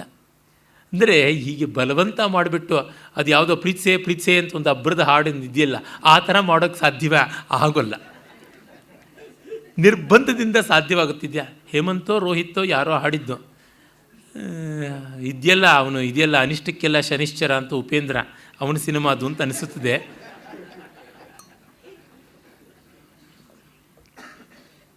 ಅದು ಇನ್ನೂ ಕರೆಕ್ಟಾಗಿ ಹೇಳಬೇಕು ಅಂದರೆ ಹಿಂದಿಯ ಡರ್ ಅಂತ ಯಾವುದೋ ಒಂದು ಸಿನಿಮಾದ ರೀಮೇಕ್ ಅಂತಲೂ ಕೂಡ ಕೇಳಿದ್ದೀನಿ. ಮೂಲವೂ ಗೊತ್ತಿಲ್ಲ, ಅನುವಾದವೂ ನಂಗೆ ಗೊತ್ತಿಲ್ಲ. ಆದರೆ ಶ್ರುತಿ ಪ್ರಮಾಣಂ ಪ್ರತ್ಯಕ್ಷವಲ್ಲ. ಇಲ್ಲಿ ಸ್ನೇಹ ಹಾಗೆ ಹುಟ್ಟುವಂಥದ್ದು ಅಲ್ಲ. ಆದರೆ ಉತ್ಕಟವಾಗಿ ನೀನಿಲ್ಲದೆ ನಾನು ಇರಲಾರೆ ಅಂತನ್ನುವುದು ಹೇಳಿದ ಮೇಲೆ, ಇವರಿಗೆ ಆ ಭಾವವು ಬಂದ ಮೇಲೆ ಸ್ನೇಹ ಸಾಧ್ಯ. One sided love is not love, ಅದು ಹುಚ್ಚು, ಇಬ್ಬರಿಗೂ ಮುಳುವಾಗುತ್ತದೆ. ಇವರಿಗೇ ಸಂಕಟ, ಅವರಿಗೆ ಸಂಕೋಚ, ಉಭಯತಾ ಸಂತಾಪ, ಇವೆಲ್ಲ ಆಗುತ್ತದೆ. ಅದು ಸಲ್ಲ. ಆದರೆ ಇವನಿಗೂ ಸಂದರ್ಭಗಳಿಂದ ಆದರೆ ಸಾಧ್ಯವ ಅಂತ ನೋಡ್ಬೋದು. ಭೋ ತ್ವಯ ವೈರಿಣಾ ಸಹ ಕಥಂ ಮೈತ್ರೀಂ ಕರೋಮಿ. ನೀನು ವೈರಿಯಲ್ಲಪ್ಪ, ಹೇಗೆ ಮೈತ್ರ? ವೈರಿಣಾ ಸಹ ಸಂದಗ್ಧ್ಯಾತ್ ಸುಶ್ಲಿಷ್ಟೇನಾಪಿ ಸಂಧಿನ ವೈರಿಣಾ ನಹಿ ಸಂದಿಗ್ಧ್ಯಾತ್ ಸುಶ್ಲಿಷ್ಟೇನಾಪಿ ಸಂಧಿನ ಸುತಪ್ತಮಪಿ ಪಾನೀಯಂ ಶಮಮೇತ್ಯೇವ ಪಾವಕಂ. ವೈರಿಯ ಜೊತೆಗೆ ಎಂಥ ಸಂಧಿಯೂ ಆಗೋಲ್ಲ. ಆಗರ್ಭ ವೈರಿಗಳ ಜೊತೆಗೆ ಏನು ರಾಜಿ ಮಾಡಿಕೊಂಡ್ರೂ ಆಗೋಲ್ಲ. ಈ ಪಾಕಿಸ್ತಾನದ ಜೊತೆಗೆ ನಾವು ಏನು ಮಾಡ್ಕೊಳ್ಳೋಕೆ ಸಾಧ್ಯ? ಚೈನಾ ಜೊತೆಗೆ ಏನು ಮಾಡ್ಕೊಳ್ಳೋಕೆ ಸಾಧ್ಯ? ಆಗುವಂಥದ್ದಲ್ಲ. ಇನ್ನು ಇಸ್ರೇಲಿನ ಜೊತೆಗೆ ಸಾಧ್ಯ. ಭಾರತ ದೇಶ ಇಸ್ರೇಲ್ ಜೊತೆಗೆ ಸಂಧಾನ ಮಾಡಿಕೊಳ್ಳಬಹುದು. ಇಟಲಿ ಜೊತೆಗೆ ಸೋನಿಯಾ ಗಾಂಧಿನ ಬಿಟ್ಟು ಸಂಧಾನ ಮಾಡಿಕೊಳ್ಳಬಹುದು. ಗ್ರೀಸ್ ಜೊತೆಗೆ ಮಾಡಿಕೊಳ್ಳಬಹುದು. ಜಪಾನ್ ಜೊತೆಗೆ ಮಾಡಿಕೊಳ್ಳಬಹುದು. ಹೀಗೆ ಕೆಲವೊಂದು ದೇಶಗಳು ಇರ್ತವೆ, ಕೆಲವೊಂದು ಸಾಮಾನಾಧಿಕರಣ್ಯ ಉಂಟು, ಅಲ್ಲಿ ಮಾಡಿಕೊಳ್ಳಬಹುದು. ಅದರಿಂದ ಎಷ್ಟು ನೀರು ಕಾದಿದ್ರೂ ಬೆಂಕಿಯನ್ನು ಆರಿಸೋಲ್ಲ, ಬೆಂಕಿಯನ್ನು ಆರಿಸದೇ ಇರುತ್ತೆ. ಸುತಪ್ತಮಪಿ ಪಾನೀಯಂ ಶಮಯತ್ಯೇವ ಪಾವಕಂ ಅಂತ ತುಂಬ ಒಳ್ಳೆಯ ದೃಷ್ಟಾಂತ. ಅಂದರೆ ನಾವು ಅಂದುಕೊಂಡು ಬಿಡ್ತೀವಿ ಸಾಧ್ಯವಾಗುತ್ತದೆ, ಎಲ್ಲ ಸಾಧ್ಯವಾಗುತ್ತದೆ ಅಂತ. ಆಗುವಂಥದ್ದಲ್ಲ. ಆಗ ಕಾಗೆ ಹೇಳ್ತದೆ, ನೋಡಪ್ಪ ತ್ವಯಾ ಸಹ ದರ್ಶನಮಪಿ ನಾಸ್ತಿ. ಇನ್ನೂ ನೋಡಿಯೇ ಇಲ್ವಲ್ಲ. ಕುತೋ ವೈರಂ, ನೋಡಿಯೇ ಇಲ್ಲ ಅಂದಮೇಲೆ ವೈರ ಎಲ್ಲಿಂದ? ತತ್ ಕಿಂ ಅನುಚಿತಂ ವದಸಿ, ಯಾಕೆ ಅನ್ಯಾಯ ಹೇಳ್ತಿದ್ದೀಯಾ? ಆಗಿದೆ ಹೇಳುತ್ತೆ, ದ್ವಿವಿಧಂ ವೈರಂ ಭವತಿ ಸಹಜಂ ಕೃತ್ರಿಮಂಚ. ಈಗ ಅರ್ಥಶಾಸ್ತ್ರದ ವಲಯಕ್ಕೆ ಬಂದುಬಿಡುತ್ತೆ. ವೈರ ಎರಡು ಬಗೆ, ಸಹಜ, ಕೃತ್ರಿಮ, ನ್ಯಾಚುರಲ್ ಆ್ಯಂಡ್ ಕಂಡೀಷನಲ್ ಅಂತ ಉಂಟು. ಅದರೊಳಗೆ ತತ್ ಸಹಜ ವೈರಿ ತ್ವಂ ಅಸ್ಮಾಕಂ, you are a natural enemy, ಸಹಜ ವೈರಿಯಾಗಿದ್ದೀಯ. ಉಕ್ತಂಚ ಕೃತ್ರಿಮಂ ನಾಶಮಭ್ಯೇತಿ ವೈರಂ ದರಾಕ್ ಕೃತ್ರಿಮೈರ್ಗುಣೈ ಪ್ರಾಣದಾನಂ ವಿನಾ ವೈರಂ ಸಹಜಂ ಯಾತಿ ನ ಕ್ಷಯಂ. ಕೃತ್ರಿಮ ವೈರ, ಆ ಕೃತ್ರಿಮವಾದ ಸಂದರ್ಭಗಳು ಯಾವುದಿವೆ ಕಂಡೀಷನಲ್ ಅಂತ, ಕಂಡೀಷನ್ಸ್ ಬೇರೆ ಆದಾಗ ವೈರ ಹೋಗಿ ಸ್ನೇಹ ಬರ್ಬೋದು. ಆದರೆ ಒಂದರ ಪ್ರಾಣ ಇನ್ನೊಂದು ತೆಗೆಯದೆ ಸಹಜ ವೈರ ನಾಶವಾಗೋಲ್ಲ ಅಂತ ಇದು ಗಮನಿಸಬೇಕು ನಾವು. ನಮ್ಮಲ್ಲಿ ತುಂಬ ಬಾರಿ ಈ ಸೂಡೋ ಸೆಕ್ಯುಲರಿಸಮ್ಮು, ನೆಹರು ಗಾಂಧಿಯಿಸಮ್ಮು ಎಲ್ಲ ಇದೆಯಲ್ಲ, ರಾಮ ರಹೀಮ ಉಸ್ಕಾ ನಾಮ, ಕೃಷ್ಣ ಕರೀಮ ಉಸ್ಕಾ ನಾಮ, ಎಲ್ಲ ಉಸ್ಕಾ ಭಿ ನಾಮ್ ಕಿಸ್ಕಾ ಭಿ ನಾಮ್ ನಹಿ, ಸಬ್ ಕುಚ್ ಖರಾಬ್ ಆಗುವಂಥದ್ದಲ್ಲ. ಇಸ್ಲಾಮಿನ ಮನೋಧರ್ಮ ಎಂಥದ್ದು? ಅದು ನಂಬಿಕೆಯ ಮೇಲೆ ನಿಂತದ್ದು. ಆತ್ಯಂತಿಕವಾಗಿ ಅಸಹಿಷ್ಣುವಾದ ದ್ವೈತ ಅದು. ದ್ವೈತದ ಲಕ್ಷಣವೇ ಅಸಹಿಷ್ಣುತೆ. ಅಂದರೆ ತನ್ನದಲ್ಲದ್ದು ಬೇರೆ, ಡಿಫರೆಂಟ್ ಈಸ್ ಮೈ ಎನಿಮಿ ಎನ್ನುವಂಥದ್ದು. ಭೇದ ಅನ್ನೋದು ಇದ್ದರೆ ಪರವಾಗಿಲ್ಲ, ಲೋಕ ಇರುವುದೇ ಅದರ ಮೇಲೆ ವಾಸ್ತವ. ಆದರೆ different thing is my enemy and I am bound to destroy that ಅಂತ. ವ್ಯತ್ಯಾಸವನ್ನು ಅಳಿಸೋದು ಹೇಗೆ ಅಂದರೆ ವ್ಯತ್ಯಾಸಕ್ಕೆ ಕಾರಕವಾದ ವಸ್ತುವನ್ನು ನಾಶ ಮಾಡೋದ್ರಿಂದ ಅಂತ. ಈ ರೀತಿಯಾಗಿ ಅಂದುಕೊಂಡಾಗ ಅದರ ಜೊತೆಗೆ ಹೇಗೆ ಸಾಧ್ಯ ಆಗುತ್ತದೆ? ಪೋಪುಗಳ ಮೇಲೆ ಪೋಪುಗಳು ಬಂದರು, ನಮ್ಮ ದೇಶಕ್ಕೆ ಯಾವ ಹೋಪನ್ನು ಕೊಡಲಿಲ್ಲ. ಏನು ಮಾಡಿದ್ರು? ಎಲ್ಲ ಧರ್ಮಗಳು ಎಲ್ಲ ಮತಗಳು ಒಂದು ಅಂತ ಅವ್ರ ಬಾಯಿಂದ ಎಂದಿಗೂ ಬರೋಲ್ಲ. ನಾವು ಬಡ್ಕೊಳ್ಳೋದು ಎಲ್ಲವೂ ಒಂದೇ ಎಲ್ಲವೂ ಒಂದೇ ಅಂತ. ಎಲ್ಲಾದರೂ ಉಂಟೆ ಈ ಅವಿವೇಕ? ಅಲ್ಲ. ನೀವು ಅದನ್ನು ಕಳಿಸಿ ಬನ್ನಿ, ನಾವು ಇದನ್ನು ಕಳಿಸಿ ಬರ್ತೀವಿ. Come at the level of spirituality ಅಂತ ಅನ್ನಬೇಕು. ಇಲ್ಲ ಯೂಯಂ ಯೂಯಂ ವಯಂ ವಯಂ ಅಂತ ಇರಬೇಕು. ಇದು ಬಹಳ ಮುಖ್ಯವಾದದ್ದು. ಕಂಡೀಷನಲ್ ಡಿಫ್ರೆನ್ಸ್ ಆದರೆ ಪರವಾಗಿಲ್ಲ. ನಾವು ಇಸ್ಲಾಮು ಕ್ರಿಶ್ಚಿಯಾನಿಟಿನೆಲ್ಲ ಕಂಡೀಷನಲ್ ಡಿಫ್ರೆನ್ಸ್ ಅಂದ್ಕೊಂಡಿದ್ದೀವಿ. ಅಲ್ಲ, ಇದನ್ನೇ ಅಧ್ಯಾರೋಪ ಅಂತ ಕರಿತೀವಿ, ಅಧ್ಯಾಸ ಅಂತ ಕರಿತೀವಿ. ಅಂದರೆ the superimposition is a condition, and when the condition is changed, superimposition is changed or eliminated. ಅಧ್ಯಾಸವನ್ನು ಅಪವಾದ ಮಾಡಿದ್ರೆ, ಅಧ್ಯಾರೋಪವನ್ನು ಅಪವಾದ ಮಾಡಿದ ಮೇಲೆ ಅದು ಕೇವಲ ಬ್ರಹ್ಮವೇ ಅಂತ ಗೊತ್ತಾಗುತ್ತದೆ ಅಂತ. ಹೀಗಾಗಿ ನಮಗೆ ಮೆಚ್ಯೂರಿಟಿ ಪರಿಪಾಕ ಬಂದಷ್ಟು ವ್ಯತ್ಯಾಸಗಳು ಲೋಕಸಿದ್ಧವಾದವು. ಅವುಗಳು ಮಾನವ ಮೂಲ ಸ್ವರೂಪವನ್ನು ಭಿನ್ನ ಮಾಡುವಂಥವು ಅಲ್ಲ, ಆಗ ಕೂಡುದು ಅಂತ ಬರುತ್ತದೆ. ಅಷ್ಟಿದ್ದರೆ ಪರವಾಗಿಲ್ಲ. When we start questioning our conditions, ಆ ಥರ ಇದ್ದವ್ರ ಜೊತೆಗೆ ಮಾತ್ರ ಮಾಡಬಹುದು. ಹಾಗಾಗಿ ಇದು ಸಾಧ್ಯವಿಲ್ಲ ಅಂತ ಅನ್ನುತ್ತದೆ. ಇದು ಭಾರತೀಯರ ಪಲ್ಲವಿ ಆಗಿದೆ. ನಮ್ಮ ರಾಜಕೀಯ ನಾಯಕರಿಗೆ ಸಾಮಾನ್ಯ ಪಂಚತಂತ್ರ ಗೊತ್ತಾಗಲಿಲ್ಲ. ಅಮರಶಕ್ತಿ ಮಹಾರಾಜನ ಮೂರ್ಖಾತಿ ಮೂರ್ಖರಾದ ಮಕ್ಕಳಿಗಿಂತ ಪೆದ್ದರಾಗ್ಬಿಟ್ರಲ್ಲ ನಮ್ಮ ನಾಯಕರು, ಎಂಥ ದುರಂತ ಅಂತ ಅನಿಸುತ್ತದೆ. ಆಗ ಕಾಗೆ ಹೇಳುತ್ತದೆ, ಅಲ್ಲ, ದ್ವಿವಿಧಸ್ಯ ವೈರಸ್ಯ ಲಕ್ಷಣಂ ಶ್ರೋತುಮಿಚ್ಛಾಮಿ. ಅದೇನಪ್ಪ ದ್ವಿವಿಧ ವೈರ? ಅದು ಲಕ್ಷಣ ಹೇಳು, ನೀನು ಸೂತ್ರ ಹೇಳಿಬಿಟ್ಟೆ, ಭಾಷ್ಯ ಹೇಳು. ಕಾರಣೇನ ನಿರ್ವೃತ್ತಂ ಕೃತ್ರಿಮಂ ತತ್ತದ್ ಅರ್ಹೋಪಕಾರಕರಣಾತ್ ಗಚ್ಚತಿ ಸ್ವಾಭಾವಿಕಂ ಪುನಃ ಕಥಮಪಿ ನ ಗಚ್ಚತಿ. ಈಗ ನಾನು ಹೇಳಿದ್ದೆ ಹೇಳುತ್ತೆ, ಕಾರಣದಿಂದ ಬದಲಾದ ತಕ್ಷಣ ಹೊರಟೋಗೋದು ಕೃತ್ರಿಮ, ಕಾರಣದಿಂದ ಎಂದೂ ಬದಲಾಗದೇ ಇರತಕ್ಕಂಥದ್ದು ಸಹಜ ಅಂತ ಹೇಳ್ತದೆ. ತದ್ಯಥಾ ನಕುಲ ಸರ್ಪಾಣಂ ಶಷ್ಪ ಭುಕ್ ನಖಾಯುಧಾನಂ ಜಲವನ್ಯೋ ದೇವದೈತ್ಯಾನಂ ಸಾರಮೇಯ ಮಾರ್ಜಾರಾಣಂ ಈಶ್ವರ ದರಿದ್ರಾಣಂ ಸಪತ್ನೀನಾಂ ಸಿಂಹಗಜಾನಾಂ ಲುಬ್ಧಕ ಹರಿಣಾನಾಂ ಶ್ರೋತ್ರಿಯ ಭ್ರಷ್ಟಕ್ರಿಯಾಣಂ ಕಾಕೋಲೂಕಾನಾಂ ಮೂರ್ಖಪಂಡಿತಾನಾಂ ಪತಿವ್ರತಾ ಕುಲಟಾನಾಂ ಸಜ್ಜನ ದುರ್ಜನಾನಾಂ ಅಂತ ಓದ್ದೇ ಕೇಳ್ಕೊಂಡು ಹೋಗುತ್ತೆ. ಲೋಕದಲ್ಲಿ ನೋಡಿ, ಬೆಕ್ಕು ನಾಯಿಗಳು ಎಂದೂ ಕೂಡ ರಾಜಿ ಅನ್ನೋದು ಸಾಧ್ಯವಿಲ್ಲ. ಹಾಗೆ ಸಸ್ಯಾಹಾರಿ ಮಾಂಸಾಹಾರಿ ಪ್ರಾಣಿಗಳು, ನೀರು ಬೆಂಕಿಗಳು, ದೇವದೈತ್ಯರು, ಸ್ವಾಮಿ ಸೇವಕರು, ಸವತಿಯರು, ಆನೆ ಸಿಂಹಗಳು, ಬೇಡ ಮತ್ತು ಮೃಗಗಳು, ಇನ್ನು ಸದಾಚಾರಿ ದುರಾಚಾರಿಗಳು, ಕಾಗೆ ಗೂಬೆಗಳು, ಪತಿವ್ರತೆ ಮತ್ತು ಹಾದರಗಿತ್ತೀರು, ಸಜ್ಜನ ದುರ್ಜನರು ಅಂತ ಹೀಗೆ ಸಾಲಿಗೆ ಹೇಳ್ಕೊಂಡು ಬರುತ್ತೆ. ಇದು ಉಪಲಕ್ಷಣ. ಇಲ್ಲಿ ಬದಲಾವಣೆ ಇರಬಹುದು, ಸ್ಥೂಲವಾಗಿ ಹೇಳ್ತಕ್ಕಂಥದ್ದು. ಸಹಜವಾದ ವೈರ ಅಂದರೆ ಬೆಕ್ಕು ನಾಯಿ ಈ ಥರದ ವೈರ. ವಸ್ತುತಃ ಕಾಗೆ ಇಲಿಗಳಿಗೆ ವೈರ ಆ ರೀತಿಯಾದದ್ದು. ಅದನ್ನೂ ಮೀರುವ ಸಾಧ್ಯತೆ ಉಂಟಾ ಅಂತನ್ನೋದು ಒಂದು ಆದರ್ಶವಾಗಿ ಕೊಡ್ತಾ ಇದೆ. ಅಂದರೆ ಆ ಮಟ್ಟಕ್ಕೆ ಜೀವ ಮಾತ್ರ ಅಂತ ಭಾವಿಸಿಕೊಂಡು ಮೀರಬಹುದು ಅಂತ. ಮಿತ್ರಭೇದದಲ್ಲಿ ಕೂಡ ಆದದ್ದು ಹಾಗೆ. ಸಿಂಹ ಭಕ್ಷಕ ಪಿಂಗಳಕ, ಸಂಜೀವಕ ಎತ್ತು ಅದು ಭಕ್ಷ್ಯ. ಅವುಗಳ ಮಧ್ಯದಲ್ಲಿ ಸ್ನೇಹ ನಡೆದಿದ್ರೂ ಸ್ನೇಹ ಮುರಿದು ವೈರ ಬಂತು. ಆದರೆ ಅದನ್ನೂ ಮೀರೋಕ್ಕೆ ಸಾಧ್ಯತೆ ಉಂಟಾ ಅಂದರೆ ಯಾವ ಮಹಾನುಭಾವರು ಆತ್ಮೈಕ ದೃಷ್ಟಿಯಿಂದ ಭಾವಿಸಬಲ್ಲರೋ ಅಲ್ಲಿ ಸಾಧ್ಯ ಉಂಟು, ಮಿಕ್ಕ ಕಡೆಗೆ ಅಲ್ಲ ಅಂತ. ಆಮೇಲೆ ಕಾಗೆ ಹೇಳುತ್ತೆ, ಅಕಾರಣಮೇತತ್ ಶ್ರೂಯಿತಾಮ್ಯ ವಚನಂ ಕಾರಣಾನ್ ಮಿತ್ರತಾಂ ಯಾತಿ ಕಾರಣಾದೇತಿ ಶತ್ರುತಾಂ ತಸ್ಮಾತ್ ಮಿತ್ರತ್ರಮೇವಾತ್ರ ಯೋಜ್ಯಂ ವೈರಂ ನ ಧೀಮತ.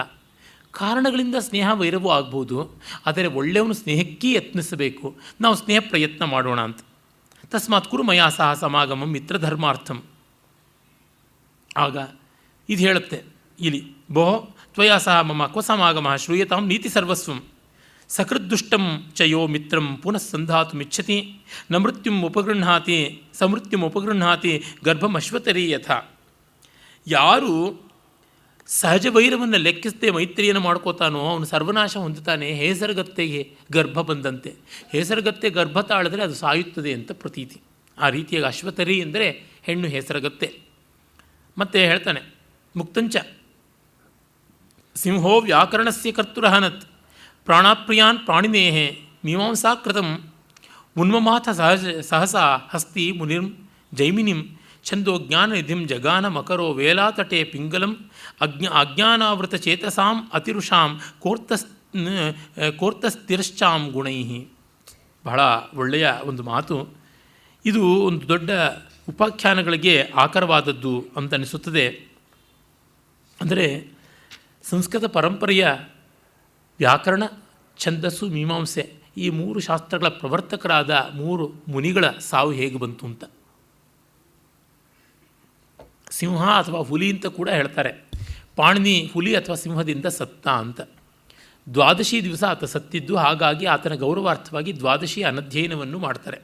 ಸಿಂಹೋ ವ್ಯಾಕರಣಸ್ಯ ಕರ್ತುರಹನತ್, ವ್ಯಾಕರಣದ ಕರ್ತೃವಾದ ಪಾಣಿನಿಯನ್ನು ಸಿಂಹ ಕೊಲ್ತು ಅಂತ. ಹುಲಿ ಅಂತಲೂ ಹೇಳ್ತಾರೆ. ವ್ಯಾಘ್ರೋ ವ್ಯಾಕರಣಸ್ಯ ಕರ್ತುರಹನತ್ ಅಂತಲೂ ಪಾಠ ಉಂಟು. ಆಗ ಪಾಣಿನಿ ಪಾಠ ಹೇಳ್ತಾ ಇದ್ದಾಗ ಶಿಷ್ಯರಿಗೆ ಎದುರಿಗೆ ಹುಲಿ ಬಂತಂತೆ. ಬಂದಾಗ ವ್ಯಾಘ್ರ ಅನ್ನುವ ಶಬ್ದವನ್ನು ವ್ಯಾತ್ತ ಮುಖೇನ ವ್ಯಾತ್ತಾನನೇನ ವ್ಯಾತ್ತ ನಾಸಿಕಯಾ ಜಿಘ್ರತಿ ಜಿಘ್ರತೀತಿ ವ್ಯಾಘ್ರ ಅಂತ ಆ ಶಬ್ದ ನಿರ್ವಚನ ಮಾಡೋಕ್ಕೆ ಹೊರಟಾಗ ಅದಕ್ಕೇನು ಗೊತ್ತು, ಗಬಕ್ಕಂತ ಮೇಲೆ ಬಿದ್ದು ತಿಂದು ತೇಗಿತು ಅಂತ. ಈ ರೀತಿಯ ಕಥೆ ಒಂದುಂಟು. ಹಾಗೆ ಮೀಮಾಂಸಾ ಪ್ರವರ್ತಕನಾದ ಜೈಮಿನಿ ಮುನಿಯನ್ನು ಆನೆ ಕೊಂದಿತು ಅಂತ. ಇದಕ್ಕೆ ಉಪಾಖ್ಯಾನ ಯಾವುದೂ ಇಲ್ಲ. ಯಾವ ಕಾರಣದಿಂದ ಕೊಂದು ಹಾಕ್ತೋ ಏನೋ ಗೊತ್ತಿಲ್ಲ. ಅದೇ ರೀತಿಯಲ್ಲಿ ಛಂದೋ ಜ್ಞಾನ ನಿಧಿಯಾದ ಛಂದಶಾಸ್ತ್ರವನ್ನು ರಚನೆ ಮಾಡಿದ ಪಿಂಗಳ ಛಂದಸೂತ್ರ ಅಂತ ಇದೆ. ಜೈಮಿನಿ ಮೀಮಾಂಸಾ ಸೂತ್ರಗಳು ಅಂತ ಉಂಟು. ಪಾಣಿನಿ ಸೂತ್ರಗಳಂತೂ ಪ್ರಸಿದ್ಧವಾದವು. ಆತನನ್ನು ಮೊಸಳೆ ತಿಂದು ಹಾಕಿತು ಅಂತ.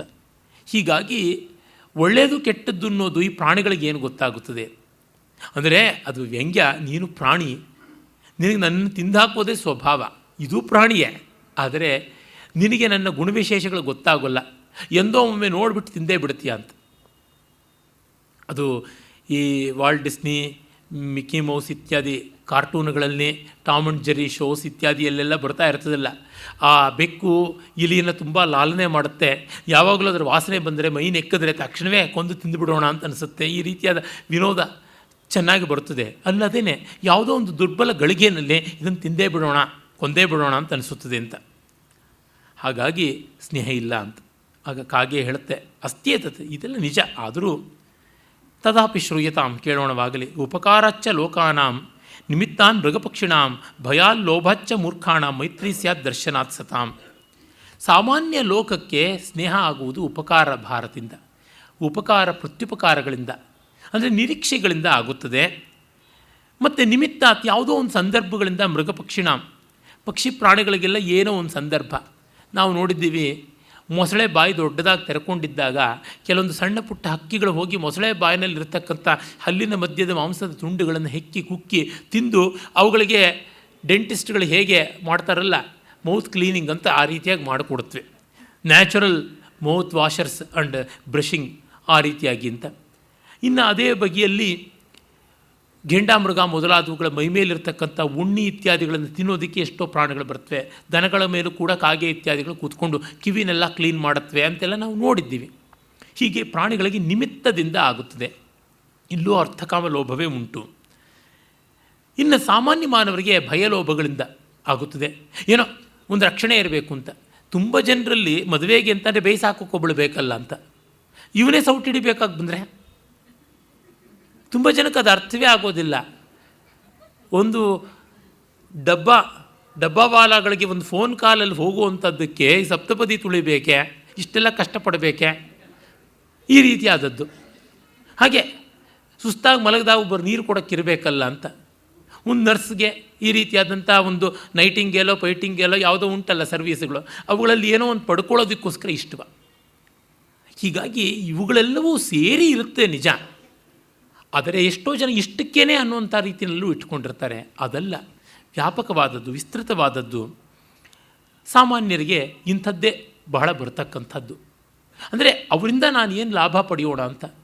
ತುಂಬ ಸಂಸಾರಗಳಲ್ಲಿ ಈ ಒಂದು ಸಣ್ಣ ಬುದ್ಧಿಯಿಂದಲೇ ಗಂಡಾಗಲಿ ಹೆಣ್ಣಾಗಲಿ ಸರ್ವನಾಶ, ದುಃಖ, ನಿರಂತರ ಶೋಕ. ಮೃದ್ಘಟ ಇವ ಸುಖಭೇದ್ಯೋ ದುಸ್ಸಂಧಾನಶ್ಚ ದುರ್ಜನೋ ಭವತಿ ಸುಜನಸ್ತು ಕನಕಘಟ ಇವ ದುರ್ಭೇದ್ಯ ಸುಯೋಜ್ಯಶ್ಚ ಅಂತ ಒಂದು ಸುಭಾಷಿತವನ್ನು ಹೇಳುತ್ತದೆ. ಇದು ಸುಂದರಪಾಂಡ್ಯನ ನೀತಿದ್ವಿಷಿಟಿಕಾದಲ್ಲಿ ಕಾಣಿಸ್ತಕ್ಕಂಥದ್ದು. ದುರ್ಜನರ ಮೈತ್ರಿ ಅನ್ನುವುದು ಮಣ್ಣಿನ ಮಡಕೆ ಒಡೆದಂತೆ ಸುಲಭ, ಆದರೆ ಬೆಸೆಯೋದು ಮಾತ್ರ ಕಷ್ಟ. ಮಣ್ಣಿನ ಮಡಕೆಯನ್ನು ಮತ್ತೆ ಬೆಸೆಯೋಕ್ಕಾಗೋಲ್ಲ. ಆದರೆ ಸುಜನರ ಮೈತ್ರಿ ಲೋಹದ ಬಂಗಾರದ ಪಾತ್ರೆ ಇದ್ದಂತೆ ಮುರಿಯುವುದು ಕಷ್ಟ, ಬೆಸೆಯೋದು ಸುಲಭ ಅಂತ. ಇಕ್ಷೋರಗ್ರಾತ್ ಕ್ರಮಶಃ ಪರ್ವಣಿ ಪರ್ವಣಿ ಯಥಾ ರಸವಿಶೇಷ ತದ್ವತ್ ಸಜ್ಜನ ಮೈತ್ರಿ ವಿಪರೀತಾನ ಅಂತೂ ವಿಪರೀತ ಅಂತ. ಕಬ್ಬಿನ ಜಲ್ಲೆಯಲ್ಲಿ ಬುಡದಲ್ಲಿ ಹೆಚ್ಚು ರಸ ಉಂಟು, ಮೇಲೆ ಮೇಲೆ ಹೋಗ್ತಾ ಸೂಲಂಗಿ ಹತ್ತಿರ ಬರ್ತಿದ್ದಂತೆ ಏನೂ ಇಲ್ಲ, ಮಣ್ಣಗದಂಗೆ ಇರುತ್ತೆ.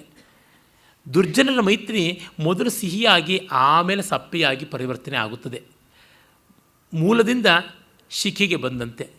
ಸುಜನರ ಮೈತ್ರಿ ಸಪ್ಪೆಯಿಂದ ಸವಿಗೆ ಬಂದಂತೆ, ಮೇಲಿಂದ ಕೆಳಗೆ ಬಂದಂತೆ ಅಂತ. ಯಾವ ಸ್ನೇಹ ದಿನೇ ದಿನೇ, ಕ್ಷಣೇ ಕ್ಷಣೆ, ಮಾಸೆ ಮಾಸೆ, ವರ್ಷೇ ವರ್ಷೇ ಪಾಕವಾಗ್ತಾ ಬರುತ್ತದೆಯೋ ಅದು ನಿಜವಾದ ಸ್ನೇಹ. ಎಷ್ಟೋ ಬಾರಿ ಸ್ನೇಹಗಳು ಬೇಗ ಹಳಸ್ಕೊಂಡು ಹೋಗುತ್ತೆ. We have lost interest, we have exhausted, we have mutually explored ಅಂತಾರೆ. ಗಂಡ ಹೆಂಡರು ಹಾಗೆ ಹೇಳ್ತಾ ಇರ್ತಾರೆ. ಅವ್ರಿಗೆ ಇವರು ಇಲ್ಲ, ಇವ್ರಿಗೆ ಅವರೂ ಇಲ್ಲ, ನಮಗಿಬ್ಬರೂ ಸಪ್ಪೆ ಆಗಿಬಿಟ್ವಿ, ವಿ ಆರ್ ಸ್ಟ್ರೇಂಜರ್ಸ್ ಅಂತ ಅನ್ನುವಂಥ ಸ್ಥಿತಿ ಬಂದುಬಿಡುತ್ತೆ. ಹಾಗೆ ಯಾಕಾಗುತ್ತದೆ ಅಂದರೆ ಹಂಚಿಕೊಳ್ಳುವುದಕ್ಕೆ ಭಾವನೆಗಳು ಹೆಚ್ಚಾಗಿಲ್ಲದೆ ಇರತಕ್ಕಂಥದ್ದು, ಸಂದರ್ಭಗಳು ಹೆಚ್ಚಾಗಿಲ್ಲದೆ ಇರತಕ್ಕಂಥದ್ದು. ಹಿಂದೆ ಎಲ್ಲ ಆ್ಯಕ್ಟಿವಿಟಿ ಬೇಸ್ಡ್ ಆಗಿರ್ತಾ ಇತ್ತು. ಗಂಡ ಹೆಂಡತಿ ಹೊಲದಲ್ಲಿ ಒಟ್ಟಿಗೆ ದುಡಿತಾ ಇದ್ದರು. ಒಂದು ಯಜ್ಞ ಹೋಮ ಅಂತಂದರೂ ಒಟ್ಟಿಗೆ ಇರಬೇಕು, ಆ ರೀತಿಯಾಗಿ ನಡೀತಾ ಇದ್ದದ್ದು. ಹಾಗೆಯೇ ಸಾಹಚರ್ಯದಿಂದ, ಸಹಜೀವನದಿಂದ, ಸಹಭಾಗಿತ್ವದಿಂದ ಬರ್ತಾ ಇದ್ದಿದ್ದು. ಈಗ ಅವ್ರ ಪಾಡಿಗೆ ಅವರು, ಇವ್ರ ಪಾಡಿಗೆ ಇವರು 12 ಗಂಟೆ 10 ಗಂಟೆ ಹೊರಗಡೆ ಕೆಲಸ ಮಾಡ್ತಾ ಇದ್ದರೆ ಏನೋ ಬಂದು ಸುಸ್ತಾದ ಮೇಲೆ ಹಾಸಿಗೆ ಕಂಡ್ರೆ ಸಾಕು ಅಂತ ಅನಿಸಿರುತ್ತೆ. ಆಗ ಎಲ್ಲಿ ಉಳಿಯುತ್ತದೆ? ಆಗಲೂ ಕೂಡ ಇನ್ಯಾವುದೋ ಅಲ್ಲಿ ಬೇರೆ ದೇಶಗಳ ಜೊತೆಯಲ್ಲಿ ಯಾವುದೋ ಒಂದು ಟೆಲಿಕಾನ್ಫರೆನ್ಸ್ ಮಾಡಬೇಕು, ಮತ್ತೊಂದು ಮಾಡಬೇಕು ಅಂತಂದಾಗ ಹೇಗೆ ಹೆಚ್ಚಿನ ಸಾಹಚರ್ಯಕ್ಕೆ ಸಹನಾವವತು ಸಹನೌ ಭುನಕ್ತು ಅವಕಾಶ ಇರೋದಿಲ್ವಲ್ಲ. ಭಾವವೂ ಬೇಕು, ಚಟುವಟಿಕೆಯೂ ಬೇಕು. ಭಾವ ಇಲ್ಲದ ಚಟುವಟಿಕೆ ಬೂಟಾಟಿಕೆ ಆಗುತ್ತದೆ, ಚಟುವಟಿಕೆ ಇಲ್ಲದ ಭಾವ ನಿರ್ಜೀವವಾಗುತ್ತದೆ. ಎರಡೂ ಕೂಡ ಇರಬೇಕಾಗುತ್ತದೆ. ಅದು ಹೇಗೆ ಅದನ್ನು ಕೇಳ್ತಾ ಇದ್ದಾನೆ.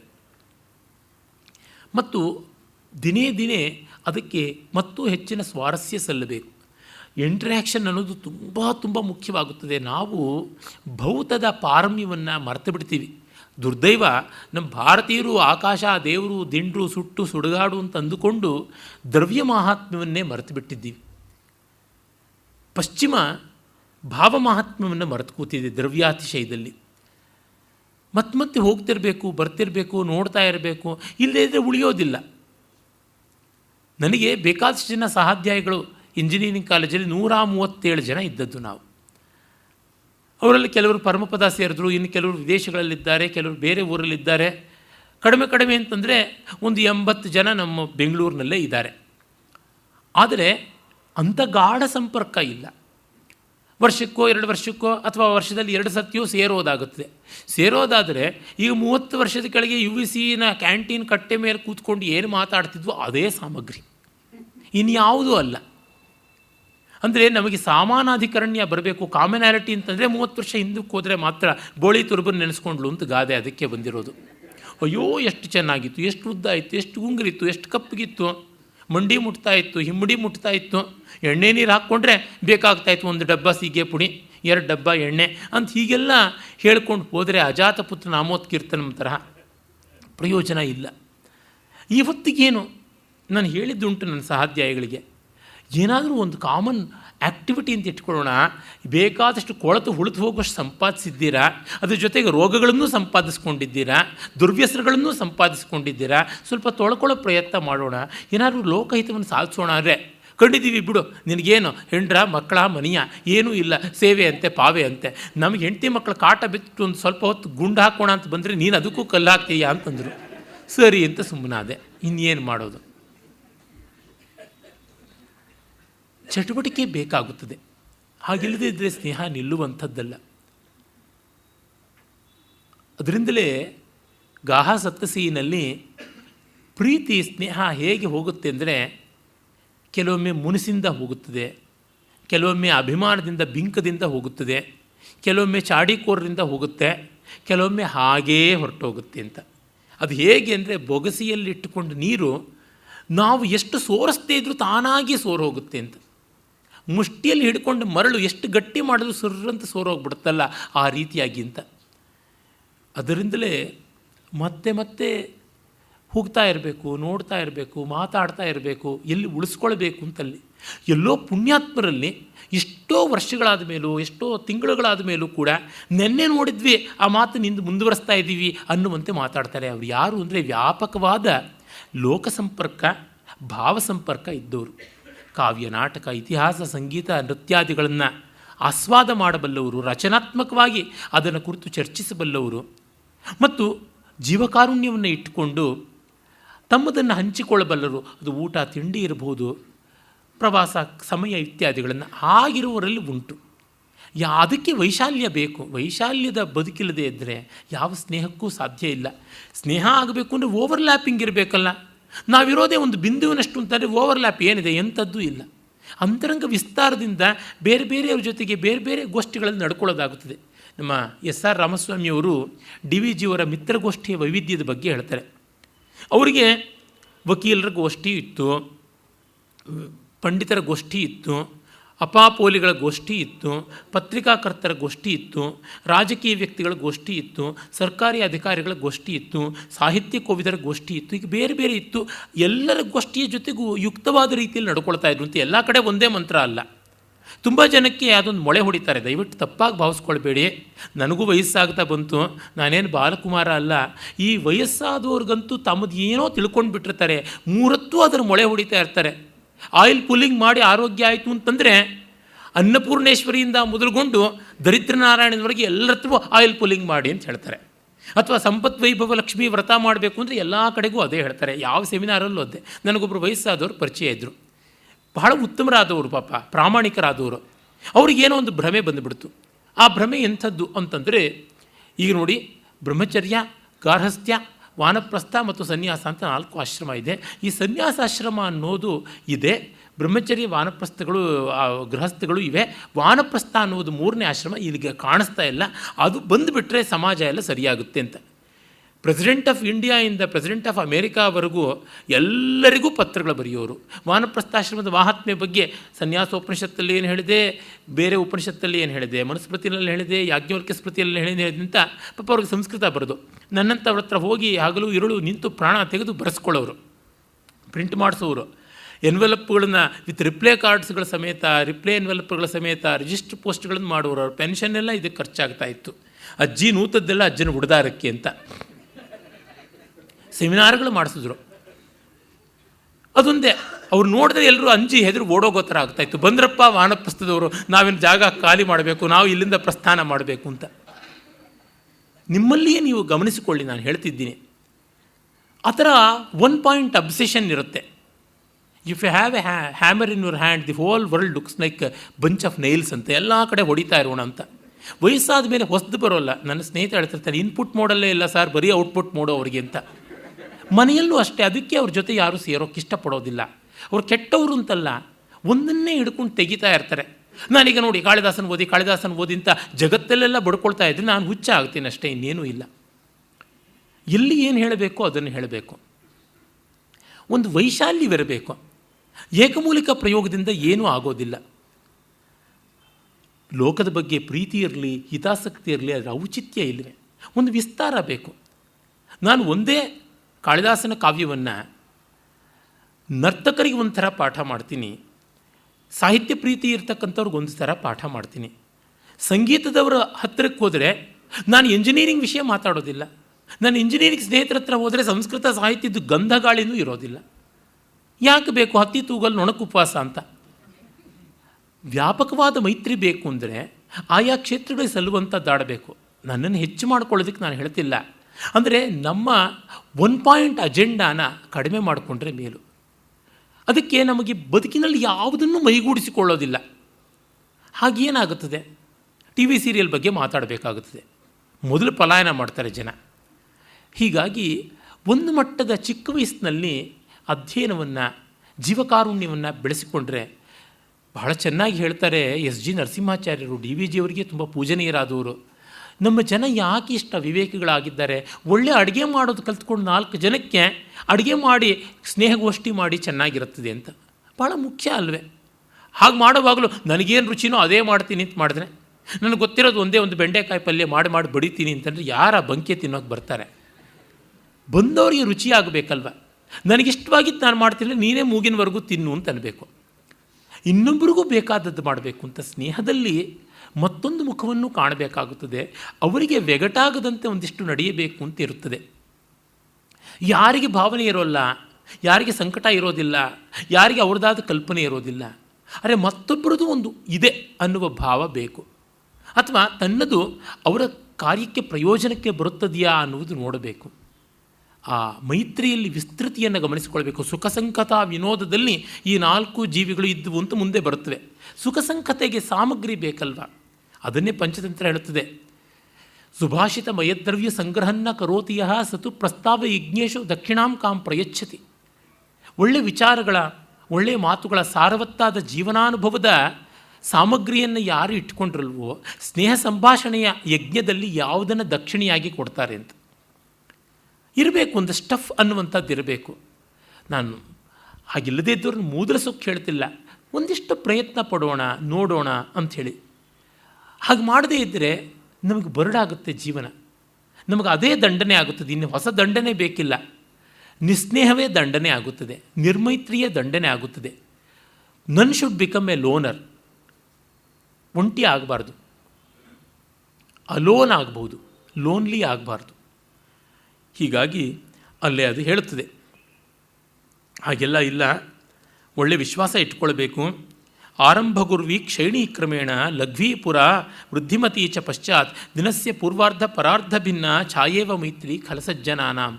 ಇದು ಭರ್ತೃಹರಿ ನಿಶತಕದಲ್ಲಿ ಕೂಡ ಕಂಡು ಬರತಕ್ಕಂಥದ್ದಾಗಿದೆ.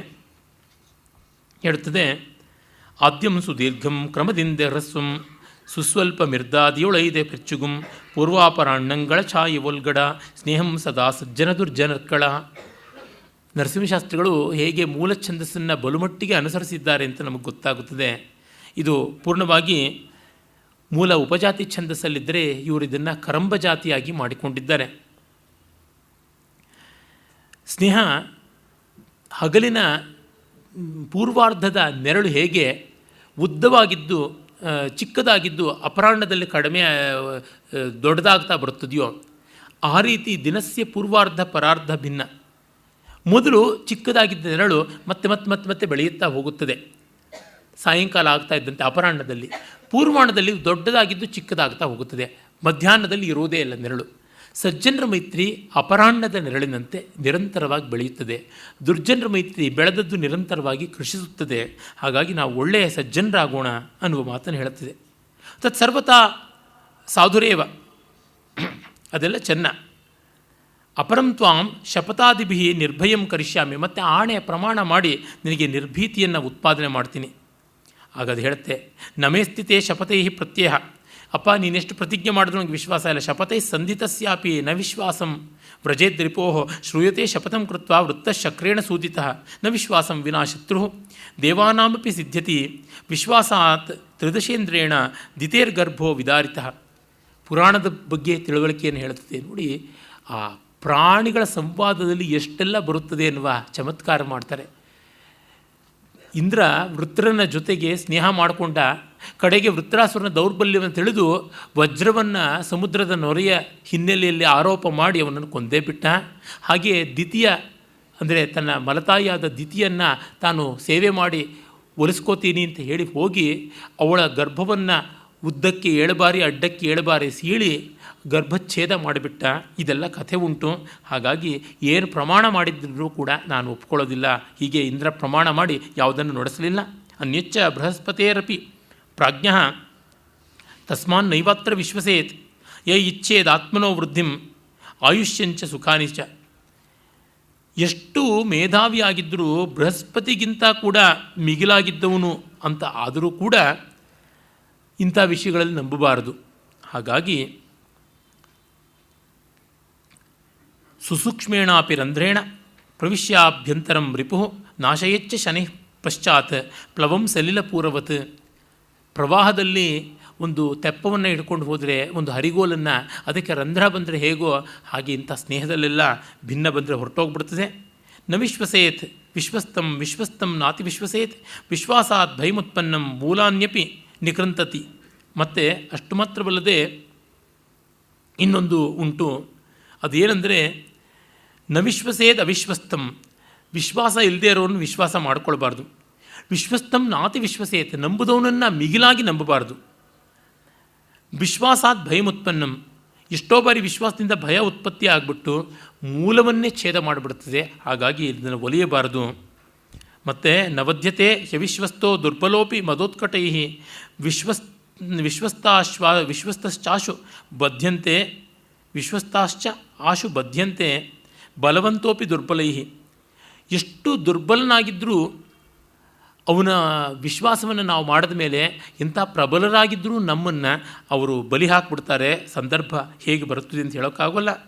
ಆ ಕಾರಣದಿಂದ ಸುಕೃತ್ಯಂ ವಿಷ್ಣುಗುಪ್ತಸ್ಯ ಮಿತ್ರಾಪ್ತಿರ್ಭಾರ್ಗವಸ್ಯ ಚ ಬೃಹಸ್ಪತಿಯರ ವಿಶ್ವಾಸೋ ನೀತಿ ಸಂಧಿ ತ್ರಿಧಾ ಸ್ಥಿತ.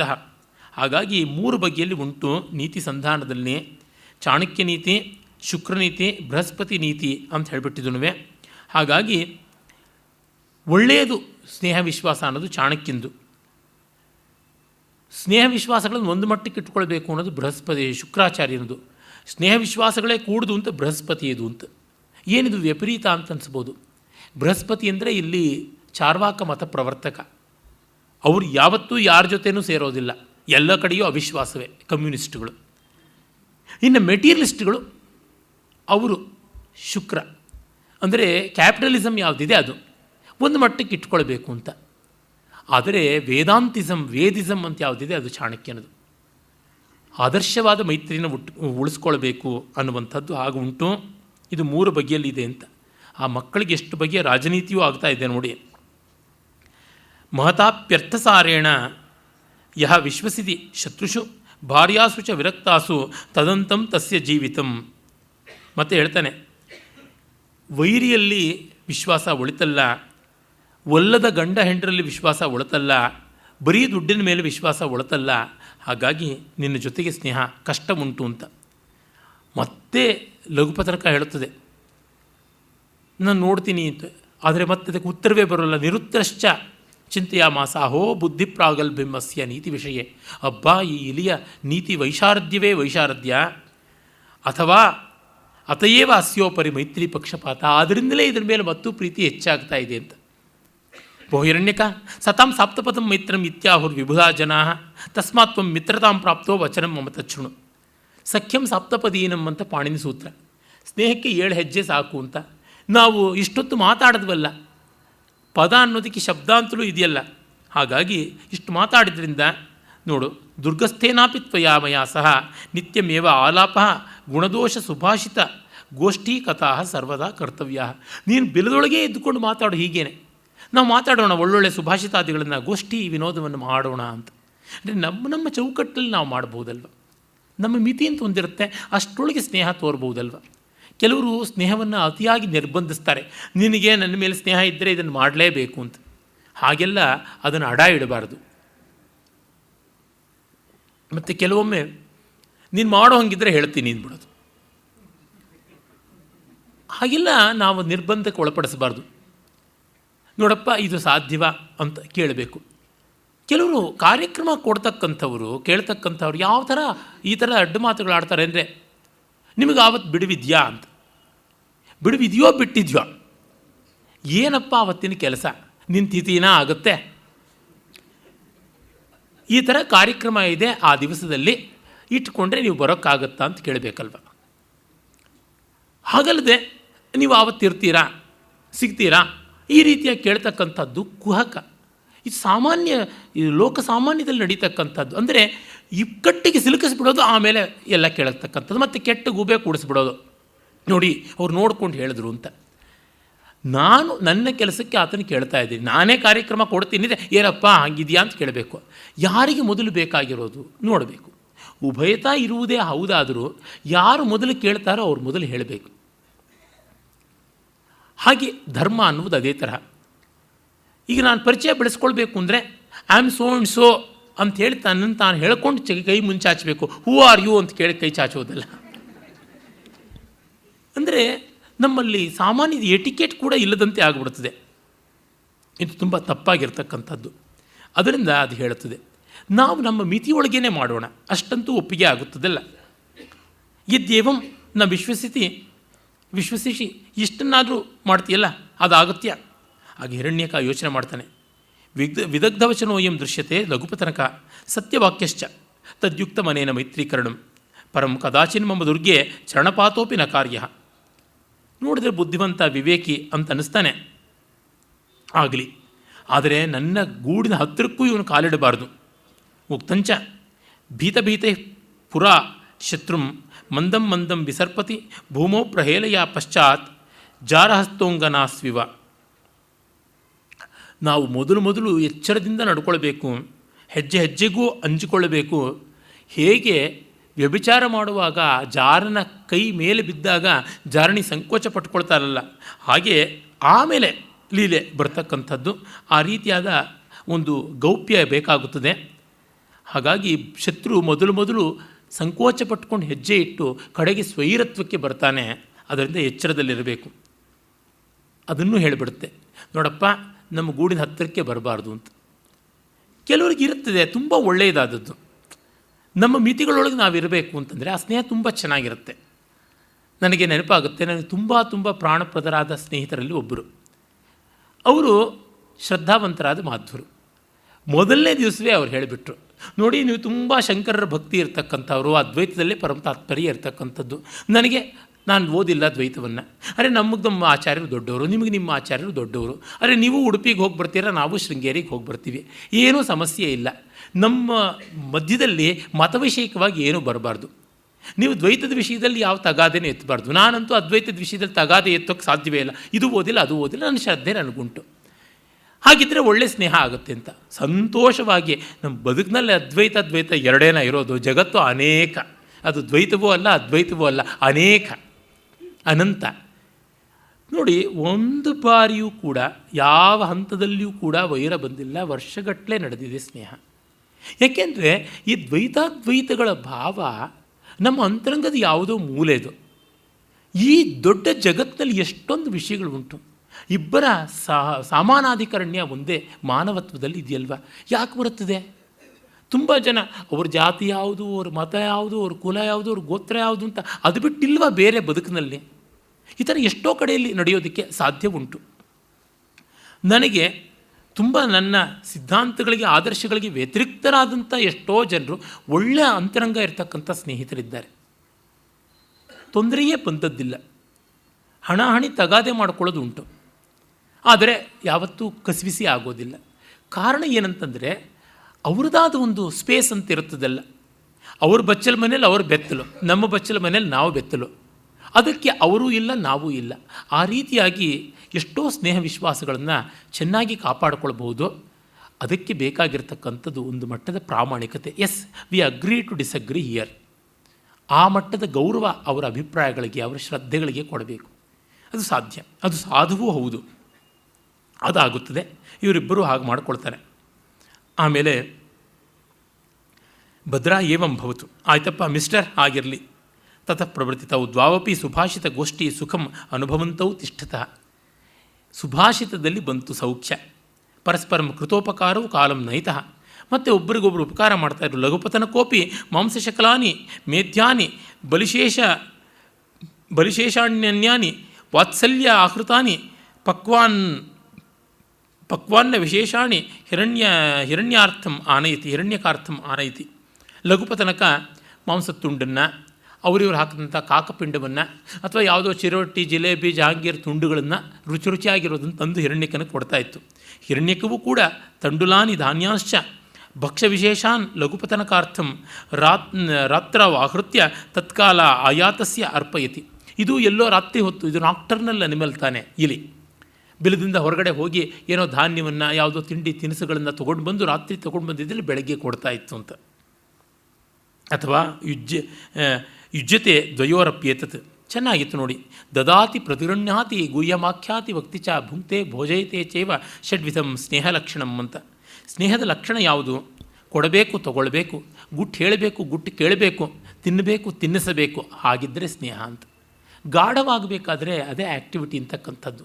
ಸದಾ ಒಬ್ಬ ತಗೊಳ್ತಾನೆ ಇದ್ದರೆ ಆಗುವಂಥದ್ದಲ್ಲ. ಒಂದು ಕಡೆಯಿಂದ ಕೊಡುವುದೂ ಆಗಬೇಕು ಯಾವುದೋ ಒಂದು ರೀತಿಯಲ್ಲಿ. ಹಾಗೆ ಗುಟ್ಟನ್ನು ಹೇಳಬೇಕು, ಗುಟ್ಟನ್ನು ಕೇಳಬೇಕು, ತೆರೆದುಕೊಳ್ಳಬೇಕು. ಬಹಳ ಚೆನ್ನಾಗಿ ನನ್ನ ಒಬ್ಬ ಚಿಕ್ಕ ಹುಡುಗ ಸ್ನೇಹಿತ, 16-17 ವರ್ಷಗಳ ಒಬ್ಬ ಹುಡುಗ ಹೇಳ್ದ, ನಿಮಗೆ ಯಾರಲ್ಲಿ ಸ್ನೇಹ ಇರುತ್ತೋ ಅವರು ನಿಮ್ಮ ಮನಸ್ಸಿನ ಭಾಗವೇ ಆಗಿರ್ತಾರೆ, ನಿಮ್ಮ ಮನಸ್ಸಿನ ಕನ್ನಡಿ ಆಗಿರ್ತಾರೆ ಅಂತ. ಈಗ ಒಂದು 4 ದಿವಸದ ಕೆಳಗೆ ಹಬ್ಬ ಈ ಹುಡುಗನಲ್ಲಿ ಇಂಥ ಗಂಭೀರವಾದ ಮಾತಲ್ಲ ಅಂತ ಅನ್ನಿಸ್ತು ನನಗೆ. ಅವನು ಹೇಳ್ದ, ಇಂಥ ಸ್ನೇಹಿತ, ಅವನು ಬಡವ, ಆ 16 ವರ್ಷದ ಹುಡುಗ, ಅವನಿಗೆ ಅದೇ ವಯಸ್ಸಿನ ತುಂಬ ಶ್ರೀಮಂತನಾದವನು ಸ್ನೇಹಿತ ಇದ್ದಾನೆ. ಇಬ್ಬರ ಮಧ್ಯದಲ್ಲಿ ಯಾವುದು ಗುಟ್ಟಿಲ್ವಂತೆ, ಅದೇ ಸ್ನೇಹದ ಮುಖ್ಯ ಲಕ್ಷಣವಾಗಿದೆ ಅಂತ. ನಿಜವಾಗಿ ಪಂಚತಂತ್ರದ ಮಾತನ್ನು ಸಾಕ್ಷಾತ್ಕಾರ ಮಾಡಿಕೊಂಡಿದ್ದಾನೆ ಅಂತ ನನಗನ್ನಿಸಿತ್ತು.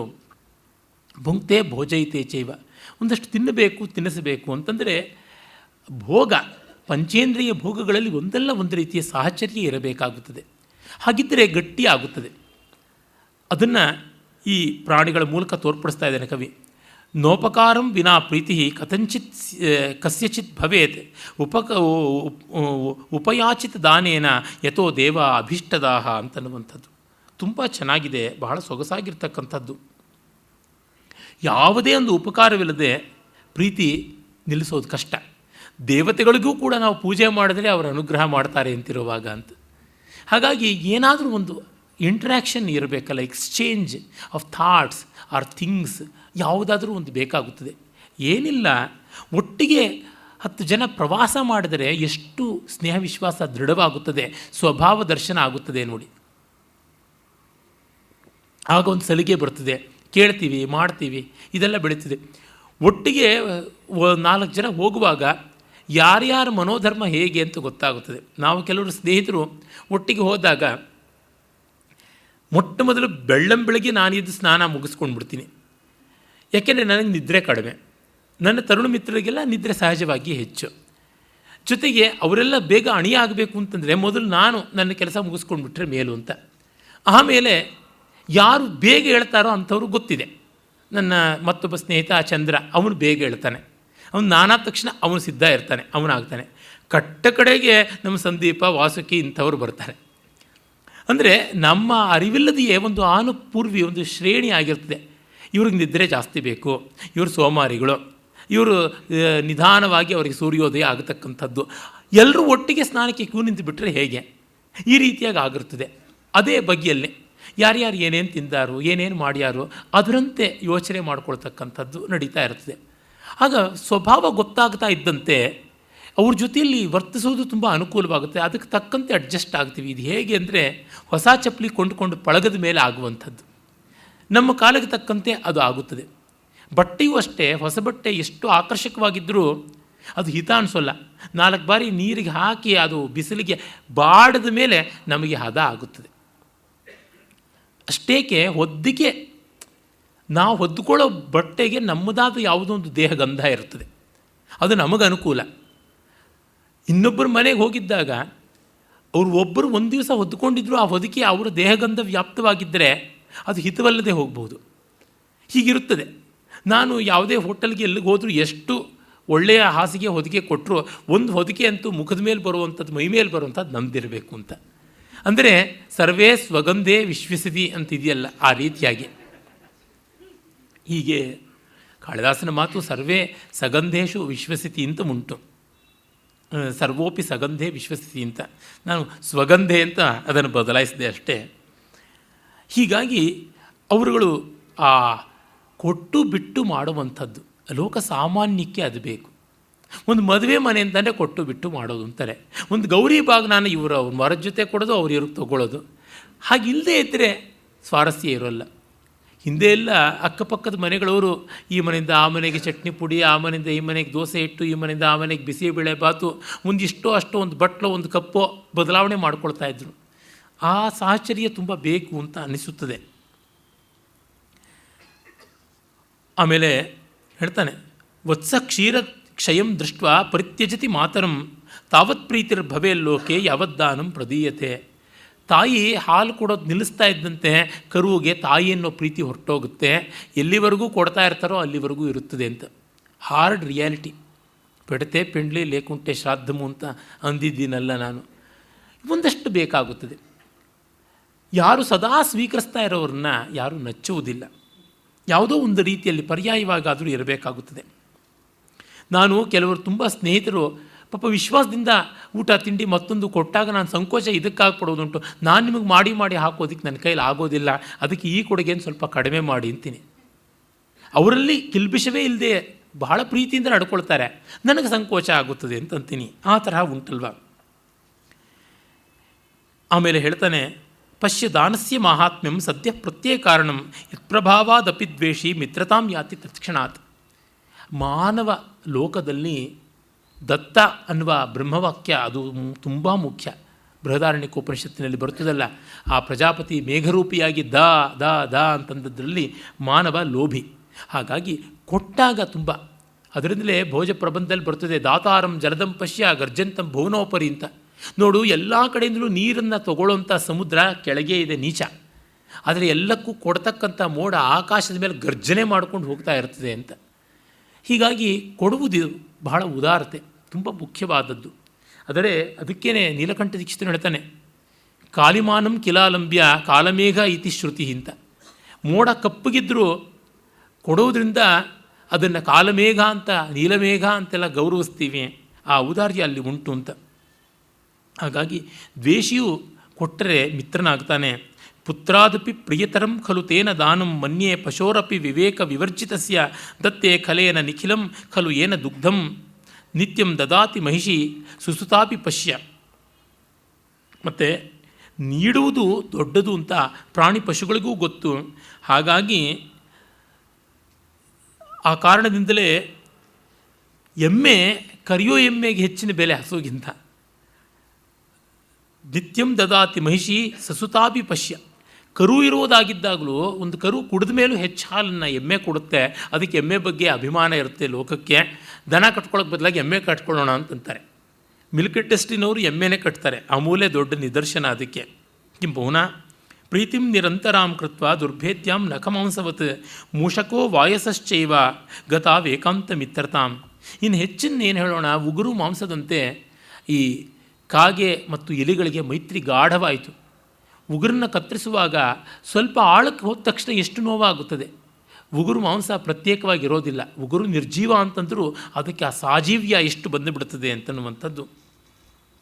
ಹೀಗೆ ಮಾತಾಡ್ತಾ ಇದ್ದಾಗ ಅತ ಕಸ್ಮಿಂಶ್ಚಿತ್ ಹನಿ ವಾಯಸಃ ಅಶ್ರುಪೂರ್ಣನೇನ ಸಮಭ್ಯೇತ್ಯ ಸಗದ್ಗದಂ ಪ್ರೋವಾಚ. ಒಂದು ದಿವಸ ಪಾಪ ಕಾಗೆ ಕಣ್ಣೀರು ಹಾಕ್ಕೊಂಡು ಬಂದು ಗದ್ಗದ ಕಂಠದಿಂದ ಹೇಳುತ್ತಂತೆ, ಭದ್ರ ಹಿರಣ್ಯಕ ವಿರಕ್ತಿ ಸಂಜಾತ ಮೇ ಸಾಂಪ್ರತಂ ದೇಶಸ್ಯೋಪರಿ ತದನ್ಯತ್ರ ಯಾಸ್ಯಾಮಿ. ನನಗೆ ಈ ಊರಿನ ಬಗ್ಗೆ ವೈರಾಗ್ಯ ಬಂತು, ಬೇರೆ ಕಡೆ ಹೋಗ್ತೀನಿ. ಯಾಕಪ್ಪ? ಕಿಂ ವಿರಕ್ತೆ ಕಾರಣಂ. ವೈರಾಗ್ಯಕ್ಕೆ ಕಾರಣ ಏನು? ಭದ್ರಾ ಶ್ರೂಯತಾಂ. ಕೇಳು ಗುರು, ಏನು ಗುರು ಮಚ್ಚ ಅಂತಾರಲ್ಲ, ಆ ರೀತಿ ಭದ್ರ ಆ ರೀತಿ ಹೇಳ್ತದೆ. ಅತ್ರ ದೇಶೇ ಮಹತ್ಯ ಅನಾವೃಷ್ಟಿಯ ದುರ್ಭಿಕ್ಷಂ ಸಂಜಾತಂ. ತುಂಬ ದುರ್ಭಿಕ್ಷ, ಅನಾವೃಷ್ಟಿ. ದುರ್ಭಿಕ್ಷಾತ್ ಜನಾ ಬುಭುಕ್ಷಾ ಪೀಡಿತಾ ಕೇಪಿ ಬಲಿಮಾತ್ರಮಪಿ ಪ್ರಯಚ್ಛಂತಿ. ಬರಗಾಲದಲ್ಲಿ ಪಾಪ ಜನಕ್ಕೆ ಅವರಿಗೇ ಪಿಂಡ ಇಲ್ಲ ಅಂದರೆ ನನಗೆ ಕಾಕಪಿಂಡ ಯಾಕೆ ಹಾಕ್ತಾರೆ? ಅಪರಂ ಗೃಹೇ ಬುಭುಕ್ಷಿತ ಜನೈ ವಿಹಂಗಾನಾಂ ಬಂಧನಶ್ಚ ಪಾಶಃ ಪ್ರಗುಢೀಕೃತಾ ಸಂತಿ. ಅಹಮಪಿ ಆಯುಷ್ಯೇಷತೆಯ ಪಾಶೇನ ಬದ್ಧ ಉದ್ಘಾಟಿತೋಸ್ಮಿ ಏತದ್ವಿರಕ್ತೆ ಕಾರಣಂ. ಮನೆಮನೆಯಲ್ಲೂ ಪಕ್ಷಿ ಪ್ರಾಣಿಗಳನ್ನು ಹಿಡ್ಕೊಂಡು ತಿಂತಾ ಇದ್ದಾರೆ. ನಾನು ಹೇಗೋ ಬಚಾವಾಗಿ ಬಂದಿದ್ದೀನಿ. ಆ ಕಾರಣದಿಂದ ನನಗೆ ವೈರಾಗ್ಯ ಬಂತು. ವಿದೇಶಂ ಚರಿತಃ ಇತಿ ಬಾಷ್ಪಮೋಕ್ಷಂ ಕರೋಮಿ. ನಾನು ಊರು ಬಿಟ್ಟು ಹೋಗಬೇಕಲ್ಲ, ನಿನ್ನ ಬಿಡಬೇಕಲ್ಲ ಅಂತ ದುಃಖ ಪಡ್ತಿದ್ದೀನಿ ಅಂತ. ನೀನು ಎಲ್ಲಿಗೆ ಹೋಗ್ತೀಯ? ನಾನು ದಕ್ಷಿಣ ಪಥಕ್ಕೆ ಹೋಗ್ತಾ ಇದ್ದೀನಿ. ವನಗಹನ ಮಧ್ಯೆ ಮಹಾನ್ ಸರಹ. ಅಲ್ಲಿ ಒಂದು ದೊಡ್ಡ ಕಾಡು, ಅದರ ಮಧ್ಯೆ ಸರೋವರ ಇದೆ. ತತ್ರ ತ್ವತ್ತೋಧಿಕ ಪರಂ ಸುಹೃತ್ ಕೂರ್ಮಃ ಮಂಥರಕೋ ನಾಮ ವರ್ತತೆ. ನಿನಗಿಂತ ಮಿಗಿಲಾದ ಸ್ನೇಹಿತ ಇದ್ದಾನೆ. ನೀನು ಇನ್ನೂ ಪೂರ್ಣ ಪ್ರಮಾಣದಲ್ಲಿ ನನ್ನನ್ನು ನಂಬಿಲ್ಲ, ನಾನು ನೀನು ತಿಂದು ಬಿಡ್ತೀನಿ ಅಂತ. ಆ ಥರ ಸಮಸ್ಯೆ ಇಲ್ಲ. ಮಂಥರಕ ಅಂತ ಆ ಸರೋವರದಲ್ಲಿ ಒಂದು ಆಮೆ ಉಂಟು. ಸಚವೇ ಮತ್ಸ್ಯಮಾಂಸಖಂಡ ಅನಿದ ಅಸ್ಯತಿ. ಅದು ನೀರಿಂದ ತೆಗೆದು ಮೀನು ಇತ್ಯಾದಿಗಳನ್ನು ಕೊಡುತ್ತೆ. ಹಾಗಾಗಿ ತದ್ಭಕ್ಷಣಾತ್ತೇನ ಸಹ ಸುಭಾಷಿತ ಗೋಷ್ಠಿ ಸುಖಂ ಅನುಭವಂ ಸುಖೇನ ಕಾಲಂ ನೆಶ್ಯಾಮಿ. ಮತ್ತೆ ಮತ್ತೆ ಸುಭಾಷಿತ ಗೋಷ್ಠಿ ಬರ್ತಾನೇ ಇದೆ. ಇದೆಯಲ್ಲ ತಾಂಬೂಲಂ ಭಾರತೀ ಕಥಾ ಇಷ್ಟಾಭಾರ್ಯ ಸುಹೃನ್ಮಿತ್ರಂ ಅದು ಉಂಟು. ಅಂದರೆ ಕಾವ್ಯ ಕಲಾದಿಗಳು ಯಾರಿಗಿರುತ್ತೆ ಅವರಿಗೆ ತುಂಬ ಕಾಲ ಗಾಢ ಸ್ನೇಹಕ್ಕೆ ಸಾಮಗ್ರಿ ಇರುತ್ತದೆ. ಧ್ವನನಶೀಲತೆ ಇದೆಯಲ್ಲ ಇವನು ಸಾತ್ವಿಕ ಸುಖ ಅಂತ ಕರೀತಾರೆ. ಆ ಸಾತ್ವಿಕ ಸುಖಕ್ಕೆ ಅವಕಾಶ ಉಂಟು ಅಂತ. ನಾಹಮತ್ರ ವಿಹಂಗಾನಾಂ ಪಾಶಬಂಧನೇನ ಕ್ಷಯಂ ದಷ್ಟು ಬಿಚ್ಚಾಮಿ. ನನ್ನ ಒಡನಾಡಿ ಪಕ್ಷಿಗಳೆಲ್ಲ ಬಲೆಗೆ ಬಿದ್ದು ಸಾಯೋದನ್ನು ನೋಡೋಕ್ಕೆ ಇಷ್ಟಪಡೋಲ್ಲ. ಉಕ್ತಂಚ ಅನಾವೃಷ್ಟಿ ಹತೆ ದೇಶೇ ಸಸ್ಯೇ ಚ ಪ್ರಲಯೇ ಗತೆ ಧನ್ಯಾಸ್ತಾತ ನಪಶ್ಯಂತಿ ದೇಶಭಂಗಂ ಕುಲಕ್ಷಯಂ.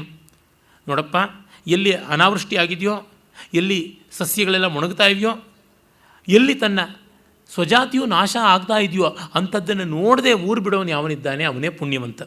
ತನ್ನ ಊರು ಹಾಳಾಗೋದು, ಈ ಅನಾವೃಷ್ಟಿ ಅತಿವೃಷ್ಟಿ ಇತ್ಯಾದಿ ಪ್ರಮಾದಗಳಿಂದ ಮಳೆ ಬೆಳೆ ಇತ್ಯಾದಿಗಳು ಹಾನಿ ಆಗೋದು ಅದನ್ನು ನೋಡೋಕ್ಕೆ ಇಷ್ಟಪಡದೇ ಇರತಕ್ಕಂಥವ್ರೆ ಪುಣ್ಯವಂತರು. ಕೋತಿಭಾರ ಸಮರ್ಥಾನಂ ಕಿಂ ದೂರಂ ವ್ಯವಸಾಯಿನಾಂ ಕೋವಿದೇಶ ಸವಿದ್ಯಾನಾಂ ಕಪ್ಪರ ಪ್ರಿಯವಾದಿನಾಂ. ಬಹಳ ಪ್ರಸಿದ್ಧವಾದ ಸುಭಾಷಿತ. ಸಮರ್ಥರಿಗೆ ಭಾರ ಯಾವುದು? Nothing is a heavy responsibility to a very enthusiastic person. ಮತ್ತು ಯಾರು ಕೃಷಿ ಮಾಡ್ತಾರೆ ಅವರಿಗೆ ದೂರ ಅನ್ನೋದೇ ಇಲ್ಲ. ಎಂಥ ದೂರದ ಟಾರ್ಗೆಟ್ ಕೊಡಿ, ಫಾರ್ ರೀಚಿಂಗ್ ಟಾರ್ಗೆಟ್ ಕೊಡಿ ಮಾಡ್ತಾರೆ. ವಿದೇಶ ಯಾರಿಗೆ? ವಿದ್ಯಾವಂತರಿಗೆ ವಿದೇಶವೇ ಇಲ್ಲ. ವಿದ್ವಾನ್ ಸರ್ವತ್ರ ಪೂಜ್ಯತೆ. ಒಳ್ಳೆ ಮಾತಾಡೋರಿಗೆ ಯಾರು ವೈರಿಗಳು ಅಂತ. ಈ ಕೊನೆ ಗುಣವನ್ನು ನನಗೆ ಜನ್ಮ ಜನ್ಮಕ್ಕೂ ಪಡ್ಕೊಳ್ಳೋಕ್ಕಾಗೋಲ್ವೇನು ಅನಿಸುತ್ತೆ. ಬಾಯಿ ಬಿಟ್ಟಲ್ಲಿ ತಗಾದೆ ಆಗ್ತಾ ಇರುತ್ತೆ ನನಗೆ.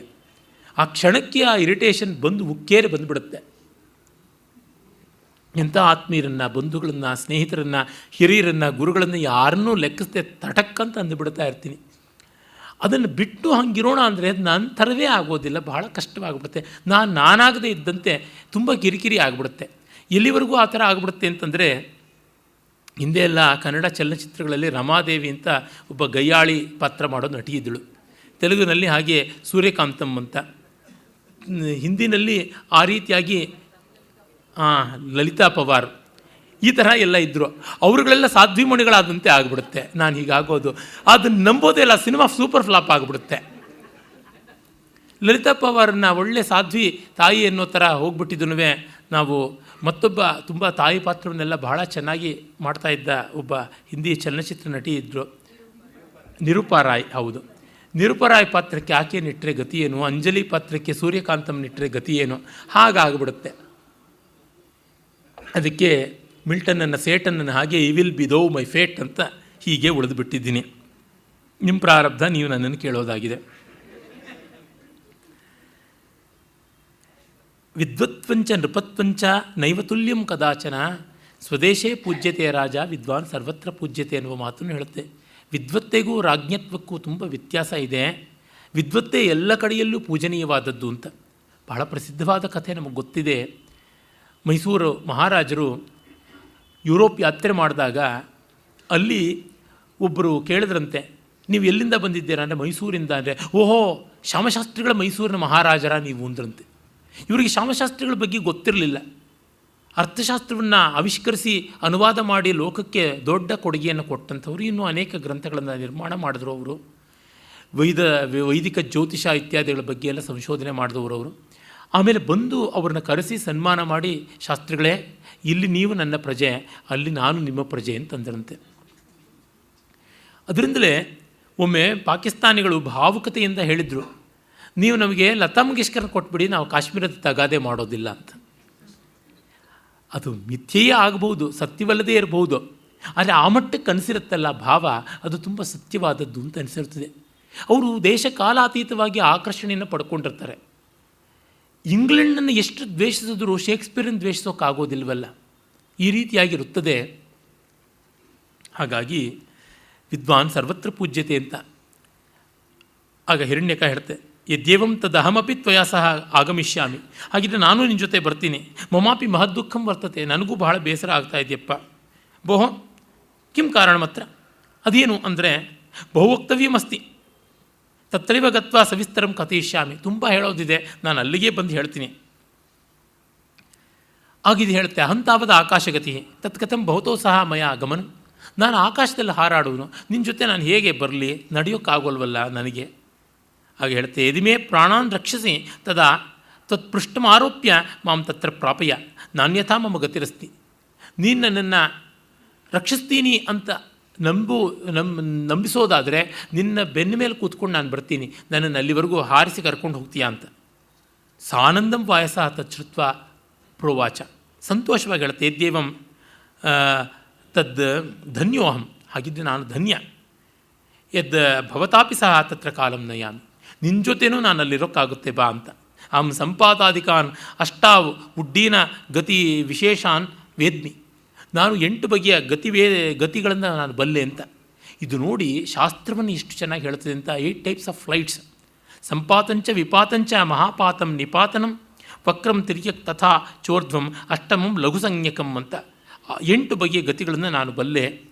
ಸಂಪಾತ ಅಂತಂದರೆ ಮೊದಲಿಗೆ ಅದು ಸಮವಾಗಿ ಹಾರತಕ್ಕಂಥದ್ದು. ಆಮೇಲೆ ವಿಪಾತ ಅಥವಾ ವಿಪ್ರಪಾತ ಅಂತಂದರೆ ಅದು ವಿಶೇಷವಾಗಿ ಹಾರುವಂಥ ಗತಿ. ಮಹಾಪಾತ ಅಂದರೆ ತೀವ್ರವಾದಂಥ ಗತಿ. ನಿಪಾತನ ಅಂತಂದರೆ ಕೆಳಕ್ಕೆ ಇಳೀತಕ್ಕಂಥದ್ದು. ವಕ್ರ ಅಂದರೆ ಅಂಕುಡೊಂಕಾಗಿ. ತಿರ್ಯಕ್ಕಂತಂದರೆ ಹಿಂದಕ್ಕೆ ತಿರುಗ್ಕೊಂಡು ಹೋಗ್ತಕ್ಕಂಥದ್ದು. ಊರ್ಧ್ವಂ ಅಂದರೆ ನೇರವಾಗಿ ಮೇಲಕ್ಕೆ ಹಾರತಕ್ಕಂಥದ್ದು. ಲಘು ಅಂತಂದರೆ ಪುಟವಿಟ್ಟು ನೆಗೆಯತಕ್ಕಂಥದ್ದು, ಕ್ಷಿಪ್ರತ್ವ ಅಂತ.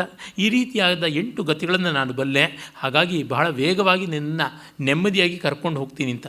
ತಚ್ಛ್ರುತ್ವ ಹಿರಣ್ಯಕಸ್ತಕ್ಷಣ ದೇವ ತದುಪರಿ ಸಮಾರೂಢ. ಹಾಗೆ ಇಬ್ಬರು ಕೂಡ ಹಾರ್ಕೊಂಡು ಹೋಗ್ತಾರೆ. ಆಮೇಲೆ ದೂರತ್ತಾತ್ ದೇಶಕಾಲ ವಿದ್ ಅಸಾಮಾನ್ಯ ಕಾಕಃ ಇಮಿತಿ ಜ್ಞಾತ್ವ ಸತ್ವರಂ ಮಂಥರಕಃ ಜಲೆ ಪ್ರವಿಷ್ಟ. ದೂರದಿಂದಲೇ ಬರ್ತಾ ಇರೋದು ನೋಡಿಬಿಟ್ಟು ಇದು ಯಾವುದೋ ವಿಚಿತ್ರವಾದ ಕಾಗೆ ಬೆನ್ನ ಮೇಲೆ ಇಳೀನು ಕೂಡಿಸ್ಕೊಂಡು ಬರ್ತಾ ಇದೆ, ಇಷ್ಟು ಪ್ರಖರವಾಗಿ ಬರ್ತಾ ಇದೆ ಅಂತ ಅಂಜಿಕೊಂಡು ನೀರೊಳಗೆ ಹೊರಟೋಗ್ಬಿಡ್ತಂತೆ ಮಂಥರಕ.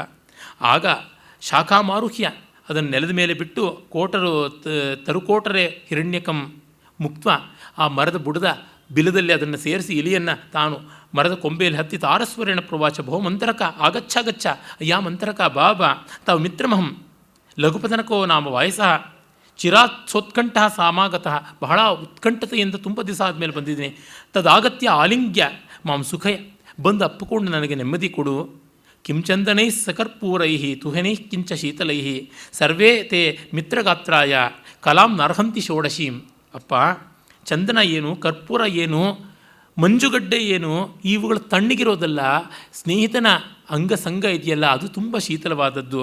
ಅದರ 16ನೇ ಒಂದು ಭಾಗವೂ ಅಲ್ಲ. ಕಲಾಂ ನರ್ಹಂತಿ ಷೋಡಶೀಂ. ಮತ್ತು ಕೇನಾಮೃತಮಿದಂ ಸೃಷ್ಟಂ ಮಿತ್ರಮಿತ್ಯಕ್ಷರದ್ವಯಂ ಆಪದಾಂಚ ಪರಿತ್ರಾಣಂ ಶೋಕ ಸಂತಾಪ ಭೇಷಜಂ. ಮಿತ್ರ ಅನ್ನುವಂಥ ಅಮೃತವನ್ನು ಯಾರು ಸೃಷ್ಟಿ ಮಾಡಿದ್ರು? ದೇವ ರಾಕ್ಷಸರು ಕೂಡ ಕಡಿದು ತರೋಕ್ಕಾಗಲಿಲ್ಲ. ಇದು ಎಲ್ಲ ಆಪತ್ತಿನಿಂದ ನಮ್ಮನ್ನು ಬಿಡುಗಡೆ ಮಾಡುತ್ತದೆ, ಶೋಕ ಸಂತಾಪಗಳನ್ನು ನಿರ್ಮೂಲನೆ ಮಾಡಿ ಸಂತೋಷ ಕೊಡುತ್ತದೆ ಅಂತ. ಆಗ ಅದು ಆಚೆಗೆ ಬಂದು ಸ್ನೇಹಿತನನ್ನು ಅಪ್ಪಿಕೊಳ್ಳುತ್ತೆ. ಆ ಸ್ವಾರಸ್ಯಗಳನ್ನು ನಾಳೆ ನೋಡೋಣ. ನಮಸ್ಕಾರ.